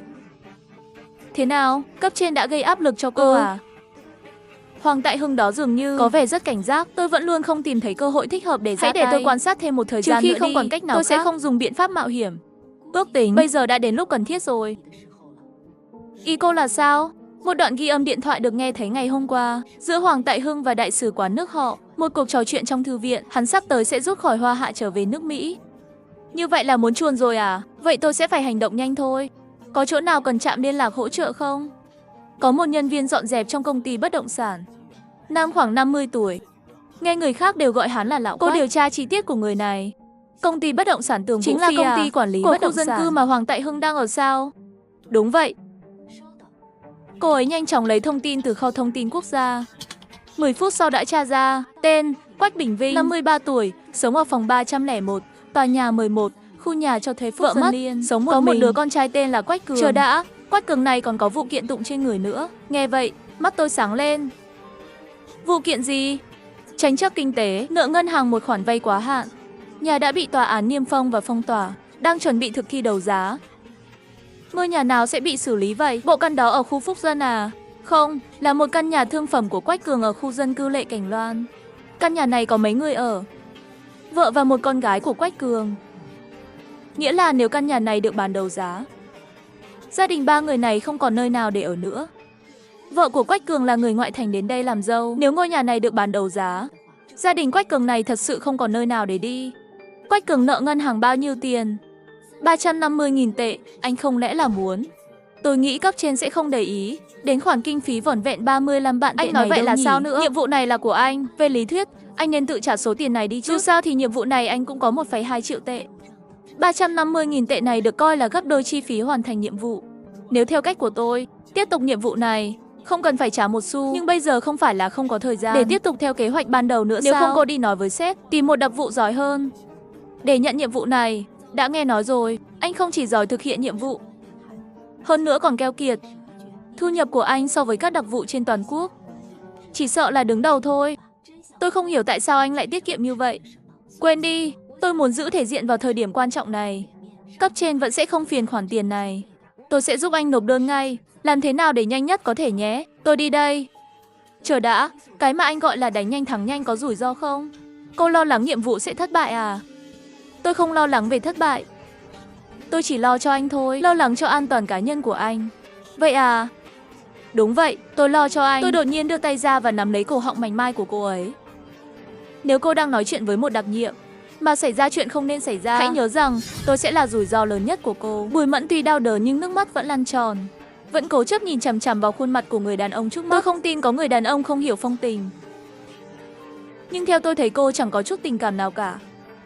Tôi buông tay ra. Chẳng buồn nhìn thêm khi Bùi Mẫn ngã xuống đất, liền quay lưng bỏ đi. Bùi Mẫn ngồi sụp xuống đất, lúc này mới phát ra những âm thanh đau đớn. Đây có phải là một trong 3 con át chủ bài không? Thú vị. Một đoạn ghi âm điện thoại được nghe thấy ngày hôm qua, đó là Hoàng Tại Hưng và đại sứ của họ. Một cuộc trò chuyện trong thư viện, hắn sắp tới sẽ rút khỏi Hoa Hạ trở về nước Mỹ. Mới vậy đã muốn chuồn đi rồi à? Vậy tôi sẽ phải hành động nhanh thôi. Có gì cần trạm liên lạc hỗ trợ không? Có, một nhân viên dọn dẹp trong công ty bất động sản, nam khoảng 50 tuổi. Nghe người khác đều gọi hắn là Lão Quách. Cô hãy điều tra chi tiết của người này. Công ty bất động sản Tường Vũ Phi. Đó có phải là công ty bất động sản trong khu phố nơi Hoàng Tại Hưng đang ở không? Đúng. Cô nhanh chóng lấy thông tin từ kho thông tin quốc gia đi. 10 phút sau, tìm thấy Quách Bình Vinh, 53 tuổi, sống ở phòng 301, tòa nhà 11, khu nhà cho thuê Phúc Dân Liên. Sống có một đứa con trai tên là Quách Cường. Chờ đã, cái này Quách Cường còn có kiện tụng trên người nữa. Vừa nghe thấy trước mắt tôi sáng lên. Vụ kiện gì? Tranh chấp kinh tế, nợ ngân hàng một khoản vay quá hạn. Ngôi nhà đã bị tòa án niêm phong, đang chuẩn bị thực thi đấu giá. Nhà nào sẽ bị xử tử? Căn nhà ở khu phố Phúc Dân sao? Không, là một ngôi nhà thương mại của Quách Cường ở quận Lệ Cảnh Loan. Căn nhà này có mấy người ở? Vợ và một con gái của Quách Cường. Nghĩa là nếu căn nhà này được bán đấu giá, gia đình 3 người này không còn nơi nào để ở nữa. Vợ của Quách Cường là người ngoại thành đến đây làm dâu. Nếu ngôi nhà này được bán đấu giá, gia đình Quách Cường này thật sự không còn nơi nào để đi. Cường nợ ngân hàng bao nhiêu tiền? 350.000 tệ, bạn không muốn đến đây đâu. Tôi nghĩ cấp trên sẽ không để ý đến 350.000 tệ đâu nhỉ. Anh nói điều này, nhiệm vụ này là của anh. Về lý thuyết, anh nên tự trả số tiền này đi. Dù sao thì nhiệm vụ này anh cũng có 1,2 triệu tệ. 350.000 này được coi là chi phí hoàn thành nhiệm vụ. Nếu theo cách của tôi, tiếp tục nhiệm vụ này, không cần phải trả một xu. Nhưng bây giờ chẳng phải là không có thời gian làm theo kế hoạch ban đầu sao? Nếu không cô đi nói với sếp, tìm một đặc vụ giỏi hơn để nhận nhiệm vụ này. Đã nghe nói rồi, ngươi không chỉ giỏi thực hiện nhiệm vụ, hơn nữa keo kiệt cũng tuyệt đối. Thu nhập của anh so với các đặc vụ trên toàn quốc chỉ sợ là đứng đầu thôi. Tôi không hiểu tại sao anh lại tiết kiệm như vậy. Quên đi, tôi còn muốn giữ thể diện. Cấp trên vẫn sẽ không phiền khoản tiền này. Tôi sẽ giúp anh nộp đơn ngay. Làm thế nào để nhanh nhất có thể. Tôi đi đây. Chờ đã, cái mà anh gọi là đánh nhanh thắng nhanh có rủi ro không? Cô lo lắng nhiệm vụ sẽ thất bại à? Tôi không lo lắng về thất bại. Tôi chỉ lo cho anh thôi, lo lắng cho an toàn cá nhân của anh đấy. Vậy à? Đúng vậy, tôi lo cho anh. Tôi đột nhiên đưa tay ra và nắm lấy cổ họng mảnh mai của cô ta. Nếu cô đang nói chuyện với một đặc nhiệm, mà xảy ra chuyện không nên xảy ra, hãy nhớ rằng tôi sẽ là rủi ro lớn nhất của cô. Bùi Mẫn mặc dù nước mắt đau đớn trong mắt, vẫn cố chấp nhìn chằm chằm vào khuôn mặt của người đàn ông trước mắt. Tôi không tin có người đàn ông không hiểu phong tình. Nhưng theo tôi thấy cô không có chút tình cảm nào cả. Tôi buông tay ra, không buồn liếc nhìn thêm khi cô ta ngã xuống đất, liền quay lưng bỏ đi. Cô ta ngồi sụp xuống đất, lúc này mới phát ra những âm thanh đau đớn. Đây có phải là một trong 3 con át chủ bài không? Thú vị.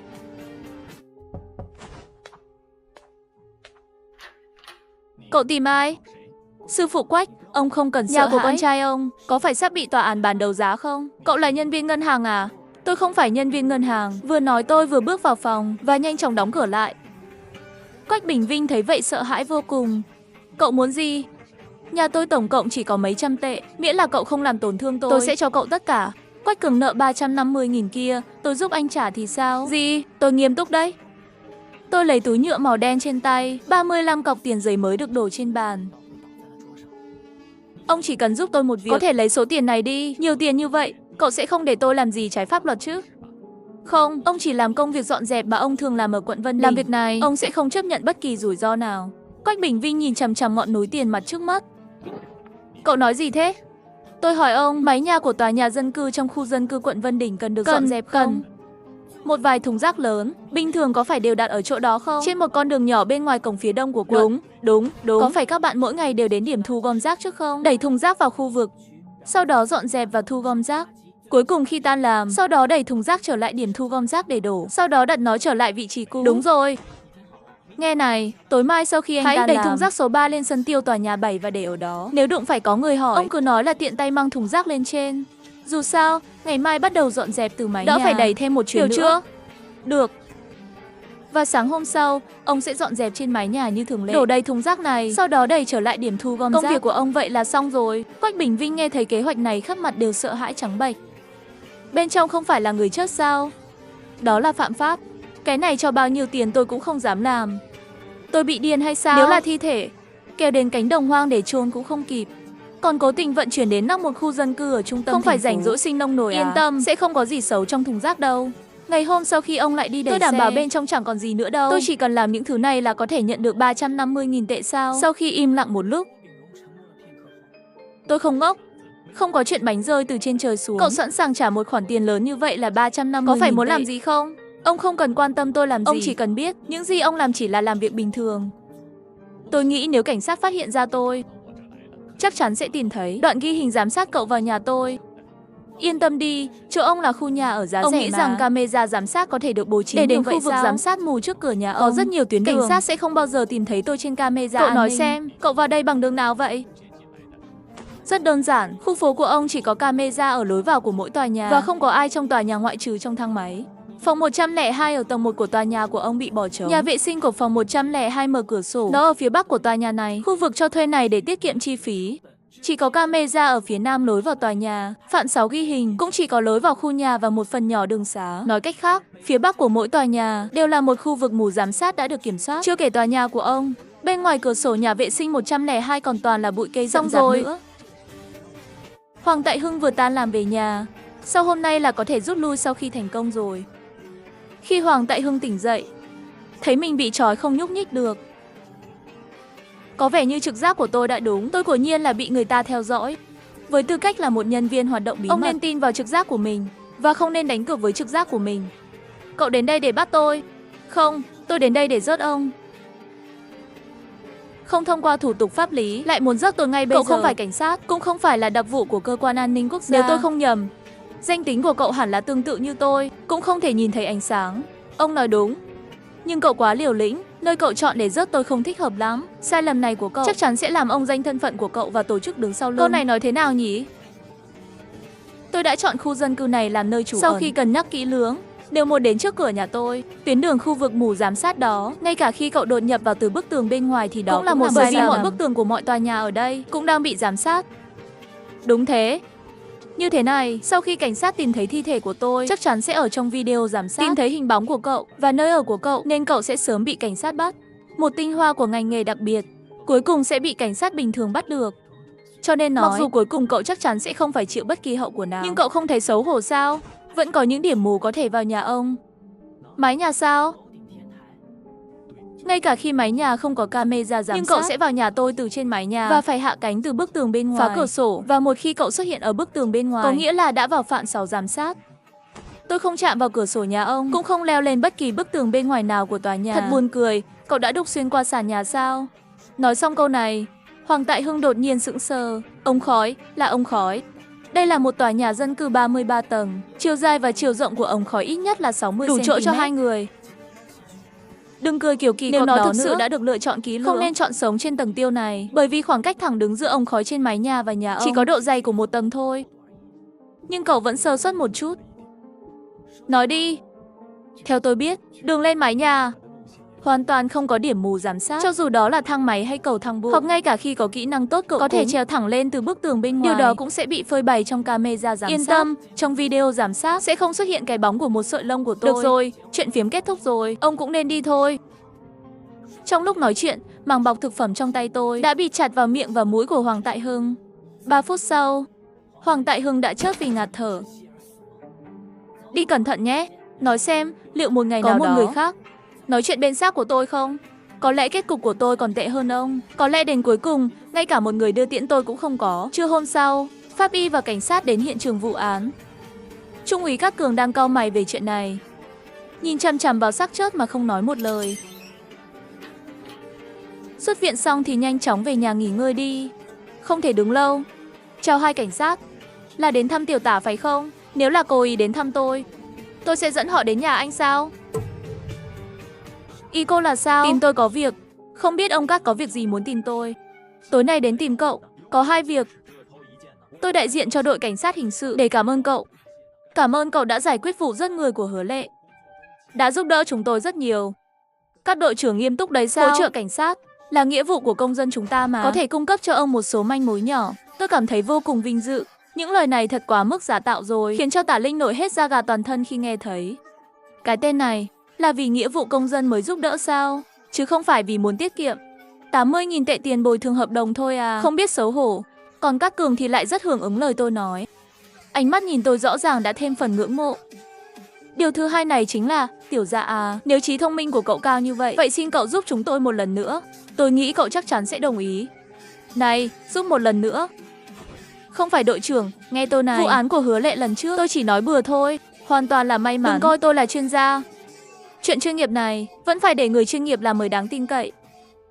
Sao có thể nói là may mắn? Chỉ từ hình dạng của một sợi dây, cậu có thể suy ra nhóm nghi phạm. Và cũng chính xác đến giới tính và đặc điểm sinh lý.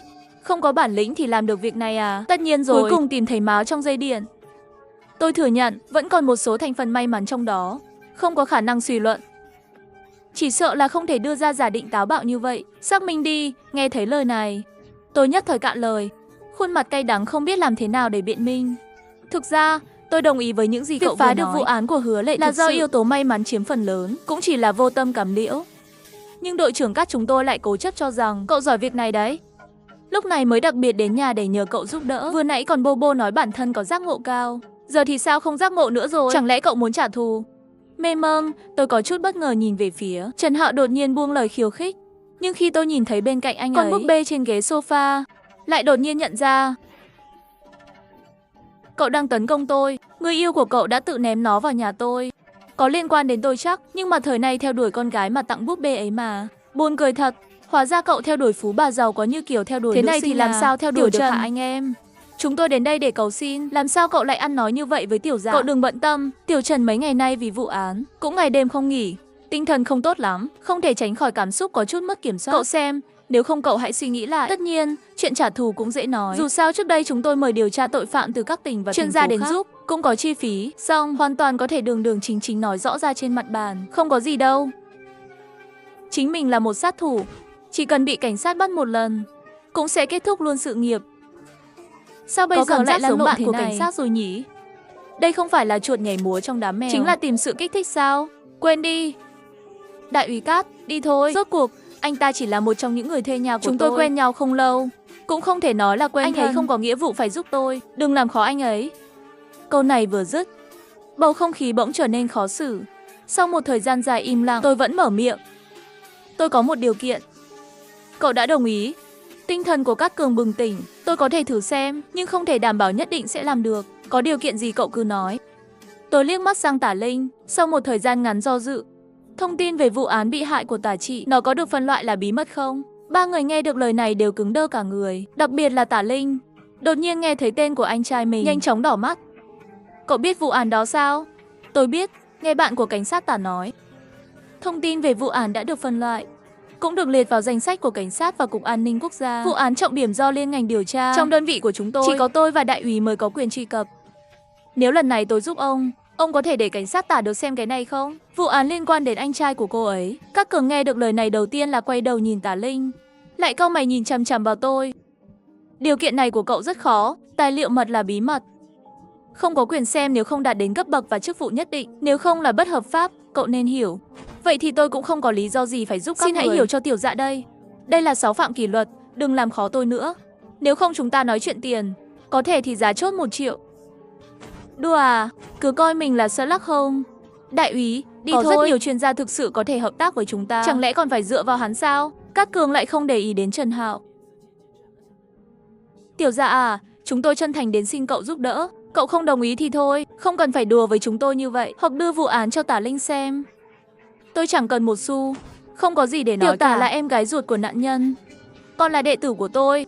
Với mối quan hệ như vậy mà tôi còn từ chối nhiều lần yêu cầu xem hồ sơ vụ án. Đây là vấn đề kỷ luật của cô ấy. Tôi đâu dám tự tiện đồng ý. Tôi không quan tâm mối quan hệ của anh với Tiểu Tả là gì. Tôi không biết tại sao cậu lại muốn giúp cô ấy đến thế. Không có gì để nói cả. Cậu trai trẻ, đừng có ỷ vào mình thông minh một chút mà coi thường tất cả.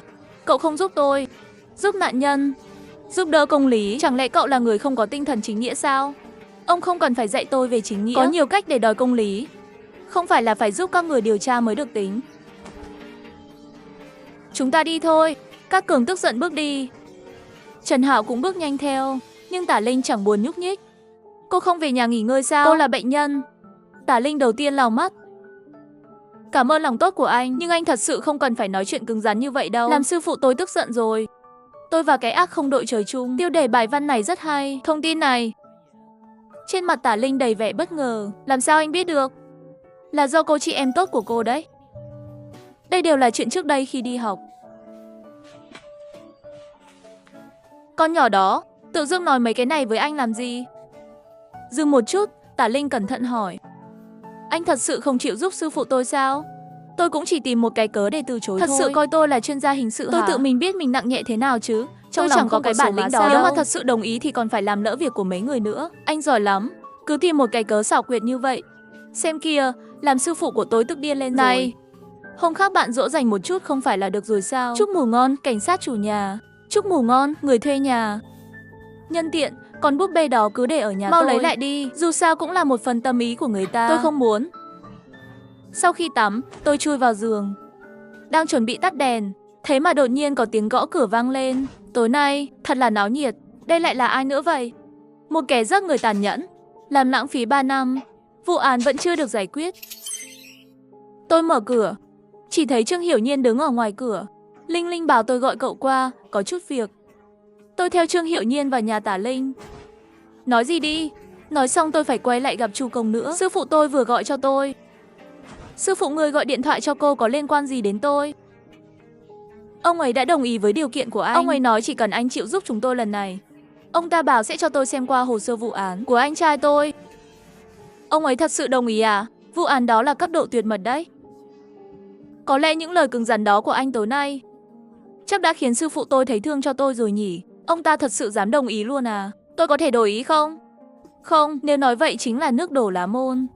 Đàn ông con trai sao có thể nói mà không giữ lời chứ? Sư phụ tôi nói rồi, anh phải giúp chúng tôi thì mới có thể cho tôi xem hồ sơ vụ án đó. Chỉ tìm được hướng điều tra thì không đủ đâu.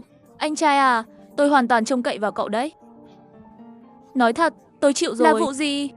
Đó là một vụ án giết người, một vụ đột nhập vào nhà giết người 3 năm trước. Một vụ án chưa được giải quyết trong 3 năm.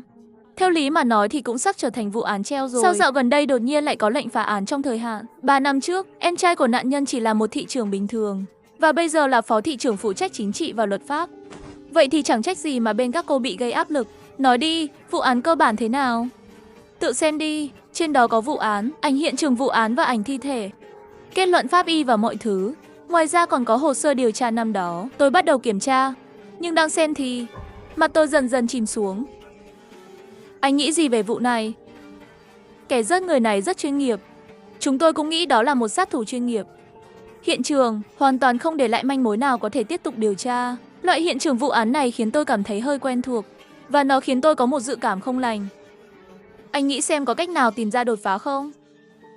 Khó nói lắm, kẻ giết người trong vụ này so với kẻ giết người trong vụ án không cùng một đẳng cấp. Tôi xem lại hồ sơ vụ án một lần nữa. 3 năm trước, 7 giờ sáng ngày 28 tháng 2, có người báo cảnh sát rằng hàng xóm bị rớt. Sau khi cảnh sát đến, tìm thấy một ít máu ở phía sau đầu của một người đàn ông. Lau tóc sau đầu nạn nhân, có thể thấy da đầu có một vết thương hình lỗ tròn. Ngoài ra hiện trường không có dấu vết đánh nhau rõ ràng. Trên giường ngủ phía đông của tầng 2 của ngôi nhà, tìm thấy một xác phụ nữ. Tình trạng tử vong tương tự như người đàn ông dưới lầu, cũng ở da đầu sau gáy, có một vết thương hình tròn nhỏ. Sau khi khám nghiệm tử thi pháp y phát hiện, trong não của hai người đều còn sót lại một chiếc đinh bắn. Hai người này đều bị rớt bằng súng bắn đinh của thợ mộc. Nguyên nhân tử vong đều là tổn thương thân não. Súng bắn đinh của thợ mộc một phát đã bắn chính xác chiếc đinh vào phần thân não của nạn nhân. Có vẻ kẻ giết người có kiến thức khá tốt về cấu trúc cơ thể con người. Pháp y của đơn vị chúng tôi cũng đã nói rồi, thân não nằm ở phía sau não, là nguồn gốc của tất cả các dây thần kinh trong cơ thể con người. Đây cũng là khu vực cấm phẫu thuật được các bác sĩ phẫu thuật não công nhận. Phần đó đừng nói là bị người ta dùng súng bắn đinh đâm xuyên qua, cho dù là chạm một chút, hơi thở và nhịp tim của con người sẽ ngừng ngay lập tức. Xem ra hung thủ này rất độc ác, chính là trong một đòn phải rớt chớt. Đúng vậy, thân não tương đương với tổng công tắc của sự sống. Đây là một vị trí tốt. Hai nạn nhân này chắc đã chớt ngay lập tức, giống như một cái máy đột nhiên bị mất điện, ngừng hoạt động vậy. Người chớt thậm chí không cảm thấy đau đớn. Kẻ giết người này có chút thú vị. Rất nhiều bạn yêu đang hỏi cuốn tiểu thuyết này xem ở đâu. Để tôi hướng dẫn mọi người một chút. Đầu tiên nhấn vào góc dưới bên trái để tải và cài đặt trình duyệt tìm kiếm vụ án của Dạ Tiêu. Bấm vào cái đầu tiên là được rồi. Toàn văn miễn phí. Việc sản xuất hoạt hình cần thời gian. Các bạn không chờ được có thể đi đọc nguyên tắc tiểu thuyết. Chương 19 của tiểu thuyết.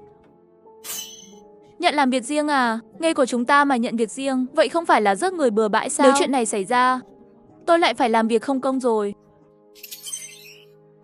Sao? Ngày mai nói tiếp về vụ án này nhé. Tôi phải đi ngủ đây. Thật sự là không chịu nổi nữa. Được rồi, ngày mai tôi sẽ gọi Trần Hạo đến đây. Chúng ta cùng nhau phân tích. Được rồi, nói xong, tôi bước nhanh về phía cửa. Sau khi ra khỏi cửa nhà Tà Linh, tôi đã không về nhà mình ở phía đối diện, mà là vào thang máy. Tôi lái xe đến nhà hàng Margarita. Bước vào văn phòng của Bùi Mẫn. Hôm nay không có gì mà, trời đã khuya thế này rồi, sao anh lại đến đây? Tôi đến đây tối nay để nhờ cô kiểm tra vài thứ cho tôi. Kiểm tra gì? Tháng 3 của 3 năm trước. Có đặc vụ nào đã từng thực hiện nhiệm vụ ở Kinh Châu không? Để tôi xem. Bùi Mẫn tay gõ bàn phím. 3 năm trước, có một nhiệm vụ vào tháng 3. Ngày mấy tháng 3 thi hành, nó được thực hiện ở đâu? Ngày mùng 2 tháng 3 tại thành phố. Trong kho của một nhà máy bột mì ở khu công nghiệp Ngoại Ông phía Bắc thành phố. Mục tiêu là một phụ nữ 53 tuổi. Nghe vậy tôi rơi vào suy nghĩ. Đây không phải là vụ án tối nay ở nhà tôi đã xem xét, nghĩa là vụ án này không phải là nhiệm vụ của Thắp Sáng. Vì vậy, kẻ giết người đằng sau vụ án này chỉ còn lại 2 danh tính có thể có, một sát thủ không rõ danh tính, hoặc đặc vụ đặc biệt của Thắp Sáng tự ý nhận nhiệm vụ riêng. Tại sao đột nhiên muốn kiểm tra điều này vậy? Trong số các hoạt động đặc biệt của Kinh Châu, có ai tự mình nhận việc trong xã hội không? Cái gì? Nhận làm việc riêng à? Của chúng ta mà nhận việc riêng thì chẳng phải là giết người bừa bãi sao? Đó là phạm tội cố ý giết người. Đã từng có tình huống này chưa? Chưa. Dù sao thì tôi cũng chưa từng nghe thấy chuyện này. Nhưng rồi một lần nữa, cho dù có người nhận việc riêng, cũng không thể nói rõ ràng được. Chẳng lẽ anh vừa bảo tôi kiểm tra? Tôi cũng chỉ đoán thôi, nếu chuyện này xảy ra, tôi lại phải làm việc không công rồi. Trần Hạo gõ cửa nhà tôi. Trần Hạo đối mặt với tôi, người mà hắn tự cho là tình địch. Anh ấy vẫn giữ bộ mặt lạnh lùng. Đi thôi, chuyên gia, Linh Linh chúng ta hãy đến nhà cô ấy để thảo luận vụ án. Chờ đã, anh bạn, tôi hy vọng anh không hiểu lầm. Rảnh. Liên quan đến vụ án của cảnh sát các anh, đội trưởng Cát là lãnh đạo của tôi. Ông ấy nhất định phải nhờ anh giúp đỡ. Tôi cũng không có cách nào. Dù sao thì tôi cũng không thể hiểu được, cậu là một kẻ ngoại đạo như vậy. Làm sao có thể để ông ấy coi trọng như vậy? Nói thật đi, là một cảnh sát, trong lòng không dễ chịu chút nào. Tôi thấy anh không phải vì chuyện này mới không dễ chịu đâu nhỉ. Giờ không còn ai khác, có gì thì anh cứ nói thẳng ra đi. Tôi có thể nói gì? Tôi thấy anh vẫn đang hiểu lầm về mối quan hệ của tôi với Tiểu Tà. Tôi hứa sẽ giúp, là để giúp Tiểu Tà hoàn thành tâm nguyện. Thành thật mà nói, cô ấy là một người mạnh mẽ trong mắt tôi. Cô gái tốt giàu tinh thần chính nghĩa. Một người con gái vốn dĩ yếu đuối. Cô ấy đã không nào núng trước tội ác, từng gây tổn thương cho gia đình mình. Thay vào đó, cô ấy chọn cách chống lại nó. Cô kiên quyết từ bỏ cuộc sống ưu việt thoải mái và chọn nghề nghiệp nguy hiểm chính là cảnh sát hình sự. Tôi rất khâm phục điều đó. Tôi thừa nhận là có cảm tình với cô ấy, cho nên tôi quyết định giúp cô ấy. Đáng được biết chi tiết về vụ án mà anh trai cô ấy trước năm đó. Cuối cùng anh cũng thừa nhận rồi. Nhưng thiện cảm của tôi dành cho cô ấy không phải tình cảm giữa nam và nữ như anh nghĩ. Nói thế nào nhỉ? Tương tự như tình cảm giữa anh chị em. Cô ấy rất dễ thương một cách bướng bỉnh, tam quan rất đúng đắn, con người cũng rất lạc quan. Có lẽ trong lòng tôi cũng hy vọng có thể có một người em gái như vậy. Vì vậy, đôi khi đối mặt với cô ấy, có phải là vô thức đã tự xem mình như một người anh trai trong lòng? Câu này thì anh đừng nói với cô ấy đấy. Tại sao tôi phải tin anh? Nếu tôi, người nào đó, muốn hẹn hò với cô ấy chẳng phải là chỉ tỏ ra ngoan ngoãn trước mặt anh thôi sao? Tin tôi đi, nếu tôi thực sự có quan hệ tình cảm với cô ấy, ngày đầu tiên nhìn thấy anh, tôi sẽ hào phóng thừa nhận, thậm chí còn cảnh báo anh tránh xa cô ấy. Huynh đệ, theo đuổi phụ nữ cần phải suy nghĩ, cũng phải chịu được thử thách. Đừng vì tặng một con búp bê không được chấp nhận mà chán nản. Trước mắt không phải là vừa vặn có một cơ hội sao? Cơ hội gì? Lão Vương bên cạnh khi đi chạy buổi sáng, thấy cửa nhà hàng xóm không đóng, liền đi vào, tìm thấy một cái xác. Nếu chúng ta phá được vụ này, đội trưởng Cát chẳng phải đã đồng ý để Tiểu Tà xem qua vụ án của anh trai sao? Anh biết đấy, đó là một điều rất quan trọng đối với cô ấy. Nếu anh có thể giải quyết vụ án này, đóng vai trò quan trọng, tôi nghĩ Tiểu Tà sẽ rất ấn tượng với anh. Ấn tượng gì? Không có gì, chuyện đàn ông chúng tôi. Tôi cứ nghĩ, Bên ngoài sao lúc nào cũng có người kêu cầu nhau. Thì ra là hai người. Đối mặt với Tả Linh, sắc mặt của Trần Hạo chuyển từ nhiều mây sang bừng sáng. Chẳng phải là đang nghĩ đến việc chân cậu không tiện sao? Tôi định gọi anh Dạ đến nhà cậu để cùng nghiên cứu vụ án mà.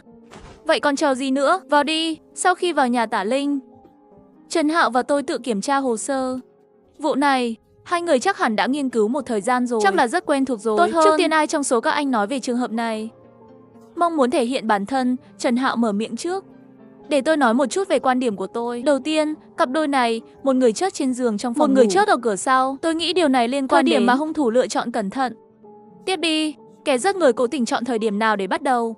Tôi nghĩ hung thủ đang chờ đợi một cơ hội để lần lượt giết hại hai vợ chồng. Không phải là hung thủ không có sức mạnh để đối phó với cặp đôi này cùng mà là để tránh cảnh đánh nhau và những cảnh la hét xuất hiện. Nghĩ thử đi, buổi tối, người chủ Nam Tôn Mậu Khôn đi xã giao bên ngoài đến tận sáng mới sớm về nhà, và vợ anh ta, Vương Diễm, đã sớm về phòng ngủ rồi. Đây không phải là thời điểm tốt để giết từng người một sao? Cho nên hung thủ trước tiên đi lên lầu 2 phòng ngủ, giết Vương Diễm đang ngủ, sau đó cứ đứng ở cửa sau. Khoảnh khắc Tôn Mậu Khôn đẩy cửa về nhà, kẻ giết người gií súng bắn đinh vào sau đầu hắn, kết thúc cuộc đời hắn ngay lập tức. Và kẻ giết người còn biết rằng nếu cặp vợ chồng này về muộn, có thói quen về nhà bằng cửa sau, nếu không, tại sao kẻ giết người không ra cửa? Nghĩa trước là sao? Có nghĩa là hung thủ đang trốn ở đâu đó, bí mật quan sát lịch trình của cặp đôi này. Hơn nữa tôi đoán thời gian quan sát còn không ngắn, cho đến khi thời điểm thích hợp đến vào đêm đó. Thế là hung thủ lập tức động tay. Đúng, lúc đó thông qua phỏng vấn điều tra biết được cặp đôi này cùng nhau kinh doanh, tình cảm hai người rất tốt. Hàng xóm đều biết, họ gần như không thể tách rời cả ngày. Đúng vậy, ngay cả trong kinh doanh, hầu hết cũng đi cùng nhau, nhưng là ở Tôn Mậu Khôn. Một đêm đi chơi một mình cực kỳ hiếm hoi. Vụ án mạng này đã xảy ra, đây không thể nói là trùng hợp, chỉ sợ là hung thủ rình rập lâu dài, chỉ chờ cơ hội đến. Anh nghĩ chúng tôi phân tích đúng không? Tôi cũng đồng ý với các cậu, kẻ giết người chắc chắn là đã quan sát trước giai đoạn này rồi. Vậy tôi sẽ hỏi lại các cậu, trong vụ án này các cậu nghĩ điểm đáng nghi nhất là ở đâu? Nghi ngờ lớn nhất đương nhiên là dấu vết của hung thủ. Mặc dù khu vực này được xây dựng tương đối lâu đời, nhưng 8 năm trước đã được lắp đặt camera giám sát không góc chết. Dù là đường chính hay đường nhánh, tất cả đều nằm trong phạm sáu giám sát, bao gồm cả cửa trước và cửa sau của mỗi hộ gia đình. Điều kỳ lạ là, cho dù đó là trước hay sau khi vụ việc xảy ra, không có ai khả nghi trong camera an ninh. Đúng lúc đó, cảnh sát đã tốn rất nhiều công sức kiểm tra video giám sát trước và sau khi xảy ra vụ án. Cư dân không thường trú ra vào khu vực này đã tiến hành điều tra từng người một. Kết quả không tìm thấy nhân vật khả nghi nào. Nhân tiện, tất cả cư dân trong khu phố cũng đều đã kiểm tra từng cái một rồi. Tất cả đều có thời gian xảy ra vụ án, không còn bằng chứng hiện trường vụ án. Phải, theo lời của đội trưởng Cát thì đúng là gặp ma rồi. Đến và đi không dấu vết. Các cậu trả lời chẳng liên quan gì hết. Không tìm thấy dấu vết của hung thủ sao? Đây không thể nói là nghi ngờ, chỉ có thể nói là một điểm khó khăn của vụ án này. Những gì tôi hỏi là hiện trường vụ án này có điểm gì nghi vấn? Tả Linh và Trần Hạo nhìn mặt nhau một chút, gần như đồng thời lắc đầu. Nói đi, cái gọi là điểm nghi vấn chính là hiện trường vụ án đã để lại những hiện tượng bất hợp lý. Và những hiện tượng bất hợp lý này thường là một manh mối. Hiện trường này chúng tôi đã nghiên cứu rất nhiều lần rồi, không tìm thấy manh mối nào, phải không? Đúng vậy, hiện trường vụ án đó, theo yêu cầu của em trai Tôn Mậu Khôn, vẫn luôn được bảo quản nguyên vẹn ở đó. Tôi cũng theo sư phụ đi xem mấy lần rồi, thật sự không tìm thấy gì đáng ngờ. Cho cô một gợi ý, lúc đó làm thế nào mà cảnh sát tìm thấy thi thể của Tôn Mậu Khôn? Người báo cảnh sát là hàng xóm của Tôn Mậu Khôn, Lão Vương mỗi ngày, tất cả đều có thói quen ra ngoài chạy bộ buổi sáng lúc 6 giờ rưỡi. Nhưng sáng hôm đó, lại phát hiện cửa sau nhà Tôn Mậu Khôn đang khép hờ. Liền lo lắng liệu nhà này có bị trộm vào ban đêm hay không. Ai ngờ vừa đẩy cửa ra thì liền phát hiện thi thể của Tôn Mậu Khôn. Các cậu cảnh sát lúc đó nghĩ cánh cửa này tại sao lại bị mở ra? Có thể là do sơ suất của hung thủ. Vô lý, tôi tin rằng cảnh sát các cậu đã cảm nhận được vụ án này, sự chuyên nghiệp và bình tĩnh của hung thủ. Hắn ta có thể bối rối và bất cẩn như vậy không? Vậy tại sao cánh cửa này không đóng? Cô nên hỏi tại sao cánh cửa này lại cố tình mở ra. Cô ấy đấy. Ai? Hung thủ sao? Không phải hung thủ, chẳng lẽ là vợ chồng Tôn Mậu Khôn lúc đó đã chót rồi sao? Này, đây mới là chuyện vô lý chứ. Tất nhiên sẽ giấu xác càng lâu càng tốt, để có đủ thời gian trốn thoát. Làm sao hung thủ có thể cố ý mở cửa? Đây không phải là tự gây rắc rối cho mình sao? Theo như anh nói, chỉ số thông minh của tên sát nhân này và hiện trường vụ án hoàn hảo mà anh ta để lại rất mâu thuẫn. Tôi cũng không tin, không thể là hung thủ cố ý mở ra. Muốn cược với tôi không? Cược gì? Đặt cược bữa trưa ai thua người đó trả tiền. Ăn bữa tối hải sản thì sao? Chỉ ăn là giỏi thôi. Ván cược này tôi thay Trần Hạo nhận. Tôi hỏi cô, Tôn Mậu Khôn chót lúc mấy giờ trong đêm? Khoảng 12 giờ sáng. Cô có camera an ninh từ đêm đó không? Có, tôi sao chép trên máy tính. Cả khu phố có camera giám sát. Muốn xem ở đâu? Cửa sau nhà Tôn Mậu Khôn. Bắt đầu từ khi anh ấy về nhà. Tả Linh nhanh chóng mở tệp video tương ứng. Sau đó xoay màn hình máy tính lại. Xem trong màn hình video. Chỉ thấy ở hành lang, Tôn Mậu Khôn đi về phía cửa sau nhà mình. Tôn Mậu Khôn mở cửa bước vào nhà và đóng cửa lại. Đây là hình ảnh cuối cùng của ông ấy. Sau khi nạn nhân về nhà và đóng cửa, không còn gì để xem nữa, chẳng có gì đáng giá cả. Nhưng tôi không trả lời, chỉ lặng lẽ nhìn chằm chằm vào màn hình. Còn gì muốn xem nữa không? Đừng làm ồn, quay lại. Tả Linh cầm chuột. Quay video lại từng chút một, dừng lại ở đây. Dừng lại rồi sao? Rồi sao nữa? Bữa ăn hải sản thịnh soạn buổi trưa đã đâu vào đấy rồi. Nghĩa là sao? Tả Linh và Trần Hạo nhìn nhau. Cứ ngay tại khung hình này, lùi video lại vài giây và bắt đầu phát lại. Tả Linh đã làm như tôi nói. Sau khi xem xong vẫn là một vẻ mặt bối rối. Nhìn kỹ đi, nhìn chằm chằm vào cửa xem có gì thay đổi không. Vì vậy, Tả Linh lại quay video lại vài giây và cùng Trần Hạo đến gần màn hình. Đệt, mắt anh tinh vãi. Trần Hạo nhìn tôi, cảm thấy rất khó tin. Xem thời gian video lúc 12 giờ 13 phút sáng. Lúc này hai vợ chồng họ đã bị rớt từ lâu rồi. Người có thể cố ý khóa trái cửa từ bên trong. Nếu không phải hung thủ thì còn ai nữa. Này, tôi thắng rồi, bữa tối hải sản. Trần Hạo không nói nên lời. Lúc này anh ấy bắt đầu có chút hiểu ra tại sao Cát Cường phải là mời người này để hỗ trợ họ điều tra vụ án này rồi. Tại sao tên sát nhân này lại cố tình mở cửa. Cho nên mới nói đây là một điểm đáng nghi. Vậy ý kiến của anh về điều này là gì? Ôi trời, sắp đến buổi trưa rồi nhỉ. Có thể cần hải sản để bổ sung năng lượng cho não, để đưa ra ý kiến. Sau khi bữa hải sản được giao đến, tôi cũng không khách khí. Có thể vừa ăn vừa nói không? Được, không thành vấn đề. Nói đến tại sao hung thủ cố ý để cửa khép hờ, đúng không? Chuyện này không hợp lý sao? Tôi hỏi các cậu, kẻ giết người cố tình mở cửa, dẫn đến hậu quả gì? Hậu quả nghĩa là sao? Hậu quả gì chứ? Hậu quả là sáng sớm ngày hôm sau đã bị hàng xóm phát hiện, sau đó cảnh sát cũng nhanh chóng đến hiện trường đúng không? Ừ, rồi sao? Sẽ nhanh chóng bị cảnh sát phát hiện hiện trường vụ án. Vì vậy, những gì cô nên hỏi tại sao hung thủ cố ý để cảnh sát can thiệp vào vụ án này càng sớm càng tốt? Tả Linh vẫn còn vẻ mặt mờ mịt, đột nhiên buột miệng nói một câu, hung thủ bị tâm thần à? Hay là hung thủ là một kẻ tự cao tự đại? Cố ý khiêu khích cảnh sát à? Một kẻ tâm thần, một kẻ tự đại cuồng. Các cậu để ở đây để chữa bệnh cho hung thủ sao? Vậy anh nghĩ sao? Tại sao hung thủ cố ý thu hút sự chú ý của cảnh sát càng sớm càng tốt? Tôi nghĩ điều này liên quan đến việc tại sao hung thủ lại đến không để lại dấu vết và cảnh sát để lại dấu vết. Thông thường sẽ kiểm tra camera giám sát những ngày trước và sau khi vụ án diễn ra. Đối với những vụ án tàn bạo như thế này, thông thường sẽ trích xuất dữ liệu của 1 đến 2 tuần trước khi vụ án xảy ra. Sau khi vụ án xảy ra thì cơ bản chỉ xem từ khi vụ án bắt đầu đến khi cảnh sát nhập video của thời gian đó. Chẳng phải rất dễ suy ra sao? Làm thế nào mà kẻ giết người lại biến mất? Ý anh là sao? Trần Hạo choáng váng. Anh vừa đụng phải ai đó? Vẫn chưa hiểu ra sao? Trước tiên hãy nói về đến không dấu vết đi. Chẳng lẽ không thể trước ngày của đoạn băng giám sát mà các cậu đã kiểm tra đã vào khu dân cư này rồi sao? Nếu hắn vào nửa tháng trước hay thậm chí là 1 tháng trước đã vào khu vực này rồi, trước khi vụ án xảy ra, vẫn luôn ẩn náu ở một nơi. Vậy làm sao hắn có thể sẽ lọt vào trong video giám sát 2 tuần trước khi xảy ra tìm thấy bóng dáng của hắn, nói rằng đã biến mất không để lại dấu vết. Kẻ giết người cố tình để cảnh sát nhập vụ án càng sớm càng tốt, để đưa cảnh sát ra khỏi hiện trường càng sớm càng tốt. Nhờ đó, giảm thời gian hắn ẩn núp trong khu dân cư. Và kẻ giết người, sau khi cảnh sát thì đã rời đi khu dân cư hoàn toàn. Nói cách khác, thời gian hắn rời đi cũng nằm ngoài ngày của đoạn phim giám sát. Vậy thì làm sao các cậu lại có thể phát hiện người đáng ngờ trong đoạn phim sau vụ án? Nghĩa là trong mấy ngày kiểm tra hiện trường của cảnh sát năm đó, kẻ giết người vẫn còn ẩn nấp trong khu vực. Thời gian kẻ giết người vào và rời khỏi khu vực, tất cả đều nằm ngoài ngày tháng mà cảnh sát đã kiểm tra. Tôi nghĩ cũng chỉ có một cách làm như vậy, sẽ tạo ra ảo giác rằng kẻ giết người đến và đi không dấu vết. Đây chính là một trong những hiệu quả mà hung thủ muốn đạt được. Này, vậy thì xong rồi. Chúng tôi chỉ giữ nó trong nửa tháng đầu tiên. Và video giám sát 5 ngày sau vụ việc. Video trong các khoảng thời gian khác chỉ sợ đã sớm bị tự động ghi đè rồi. Dù sao đây cũng là vụ án 3 năm trước. Cho dù suy đoán này của anh đã giải thích rồi, tại sao lại biến mất trong đoạn phim ra vào khu dân cư? Vậy thì giải thích thế nào? Kẻ giết người sẽ biến mất trong hồ sơ vào và rời khỏi nhà của Tôn Mậu Khôn. Như vậy, về phần hung thủ ra vào nhà Tôn Mậu Khôn như thế nào? Chúng ta ngồi đây nói chuyện phiếm, sợ là không nói ra được nguyên nhân. Ước tính vẫn phải đến hiện trường vụ án xem mới được.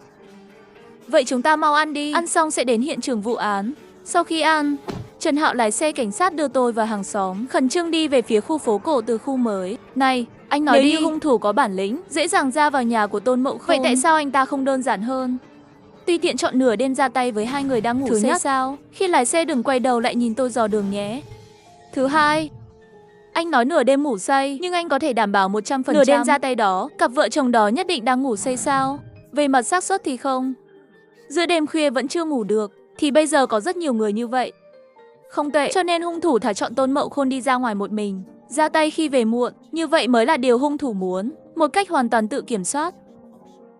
Nghe anh phân tích như vậy, kẻ giết người này của nhiên so với những kẻ giết người bình thường hoàn toàn không cùng đẳng cấp. Suy nghĩ cũng quá tỉ mỉ phải không? Tôi vừa định nhắc nhở tên này lần nữa rằng khi lái xe phải nhìn đường thì phải nhìn. Trần Hạo choáng váng. Anh vừa đụng phải ai đó, đâm vào một chiếc xe đạp điện. Khuôn mặt nhỏ nhắn của Tả Linh sợ đến nỗi trắng bệch. Tôi vội vàng xuống xe kiểm tra. Tả Linh và Trần Hạo sau khi lấy lại tinh thần cũng vội vàng xuống xe. Phía trước xe không xa có một chiếc xe điện. Một người đàn ông trung niên ngã bên cạnh xe điện đấy. Ông ổn chứ? Tôi không thở được. Ngực tôi cảm thấy ngột ngạt. Nói xong người đàn ông chợt hai mắt trắng dã, không có động tĩnh, không thở nữa. Tôi đặt tai lên ngực người đàn ông. Tim ngừng đập. Trần Hạo một cái ngồi bệt xuống đất. Chỉ cảm thấy trước mắt tối sầm lại. Tôi gọi cấp cứu rồi. Xe cứu thương sẽ đến trong 15 phút nữa. Tôi vén áo của người đàn ông lên. Chỉ thấy hai bên xương sườn của nó rõ ràng là sưng phù lên, dưới da hiện màu đỏ tía. Tôi lập tức phán đoán. Tình trạng của người đàn ông trước mắt là triệu chứng điển hình của tràn dịch màng phổi. Mạng sống người này đang ngàn cân treo sợi tóc. Anh trai uống trà sữa, quăng ống hút tôi. Nam thanh niên vội vàng rút ống hút ra đưa tới. Ai có dao? Dao gì cũng được. Một người đàn ông bước ra, lấy ra một con dao dọc giấy. Tôi cầm lấy nó, lấy ống hút và ngậm nó vào miệng. Ngay lập tức, tay trái ấn vào một bên xương sườn của người đàn ông. Đầu dao sắc trên tay phải, từ từ nhắm vào xương sườn của người đàn ông. Anh định làm gì? Anh không phải là bác sĩ. Tả Linh nhào tới, nắm chặt tay phải của tôi. Tôi là cảnh sát, anh không được tùy tiện ra tay với người khác trước mặt tôi. Tránh ra, không có thời gian đâu. Tôi dùng sức một chút. Tả Linh cũng bị té ngửa trên mặt đất, và cùng lúc cô ta ngã xuống đất. Dao dọc giấy gọn gàng, đâm vào xương sườn của người đàn ông. Anh điên rồi. Tôi không để ý đến lời khiển trách của Tả Linh, thô bạo đưa ống hút trực tiếp vào vết thương. Máu lập tức phun ra từ ống hút. Và phần bụng đang căng cứng của người đàn ông cũng dần thả lỏng ra. Anh đang làm cái quái gì vậy? Tôi vẫn không trả lời. Tôi đặt tay lên ngực người đàn ông, với tư thế khá chuẩn, bắt đầu ấn ngực, cho đến khi người đàn ông lấy lại được nhịp tim và hơi thở, quay trở lại rồi. Lúc này xe cứu thương cuối cùng cũng đến. Tôi thấy một bác sĩ cấp cứu nhảy ra khỏi xe và chạy tới, cúi xuống kiểm tra tình trạng của người bị thương. Đây là ai làm biện pháp cứu hộ? Mọi người đều hướng về phía tôi. Anh cũng là bác sĩ cấp cứu à? Tôi nói anh vẫn nên nhanh chóng đưa người về bệnh viện để tiếp tục cấp cứu đi. Hiện tại một chân của ông ta vẫn còn đang ở trong địa ngục. Bác sĩ lập tức nói với y tá. Người bị thương được đưa lên xe cứu thương.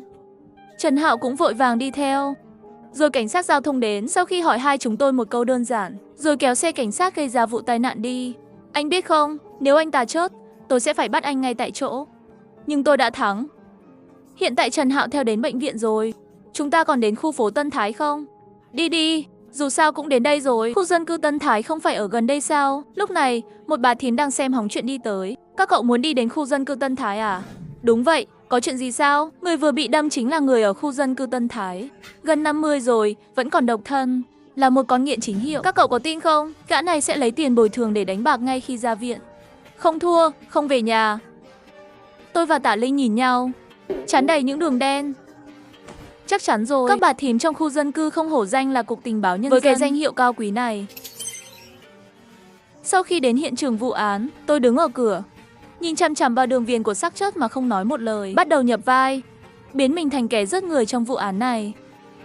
Không tệ. Cô lúc đó đã đứng ở vị trí của tôi mà ra tay với anh ấy. Thi thể dừng lại ở góc độ này. Giải quyết xong rồi, giải quyết sạch sẽ rồi. Không đánh nhau, không la hét, không có nhiều máu. Tôi rất hài lòng. Ha ha ha. Tả Linh thấy tôi trong trạng thái này, thật là đáng sợ. Đừng làm tôi sợ. Sợ rồi. Sao đột nhiên trông như thần thần bí bí vậy chứ? Tôi còn tưởng anh bị anh cận nhập hồn rồi chứ. Sau đó chúng tôi đến phòng ngủ của nữ chủ nhân bị hại. Tôi nhìn quanh phòng ngủ. Anh nghĩ sao? Có phải là trả thù không? Thật khó để nói rằng chi phí để thuê một sát thủ chuyên nghiệp chắc hẳn không hề thấp. Kẻ chủ mưu này sẵn sàng trả giá cao để mua mạng sống của cặp vợ chồng này. Nhất định là muốn đạt được mục đích nào đó. Có thể là trả thù, cũng có thể là liên quan đến một số lợi ích. Nhưng điều kỳ lạ là năm đó thông qua điều tra phát hiện, ông bà Tôn Mậu Khôn luôn có tiếng tăm tốt trong xóm và trong số bạn bè, người thân, hòa nhã và cũng rất hào phóng. Họ nhất trí cho rằng đôi vợ chồng này không thể nào kết thù sinh tử với ai được. Về mặt kinh tế thì sao? Chúng tôi cũng đã điều tra rồi. Ông bà Tôn Mậu Khôn cùng nhau điều hành một nhà máy gia công kim loại. Nó không lớn, nhưng kinh doanh vẫn ổn. Phản ứng của nhân viên trong nhà máy như thế nào? Ông chủ thường rất tốt với họ. Nếu gặp khó khăn ở nhà, cần tạm ứng tiền lương hoặc là trường hợp vay tiền, vợ chồng Tôn Mậu Khôn đều đồng ý không nói hai lời. Nói cách khác, về cơ bản có thể loại trừ vợ chồng bị rớt vì thù hận và tranh chấp lợi ích. Ít nhất là năm đó, sau khi cảnh sát của chúng tôi thông qua điều tra thực tế khách quan, có được kết luận này. Không phải anh nói đến hiện trường vụ án sao? Để điều tra hung thủ. Xem hung thủ đã làm cách nào để đến không dấu vết. Đã phát hiện ra điều gì chưa? Khi vừa vào cửa trước bên ngoài, tôi tìm thấy thứ gì đó. Hy vọng tôi đoán đúng. Tôi cùng Tả Linh đến bức tường sân trước của ngôi nhà này. Nhìn này, vừa nói tôi vừa dùng chân gạt cỏ ra. Tôi còn tưởng anh đã tìm thấy gì, thì ra là trong hồ sơ vụ án này ghi lại rồi. Năm đó cảnh sát mở nắp cống này kiểm tra, nhưng không tìm thấy gì cả. Không tìm thấy gì cả, đây là phái người xuống đường ống bên dưới, quan sát cẩn thận, hay là mở nắp cống. Vội vàng nhìn xuống vài cái rồi rút ra kết luận. Tôi không biết, lúc đó tôi còn chưa vào lực lượng. Dù sao đi nữa, về việc kiểm tra này không có nhiều ghi chép. Có lẽ lúc đó chưa từng phái người xuống đó. Vừa nghe xong, tôi cảm thấy vô cùng không nói nên lời.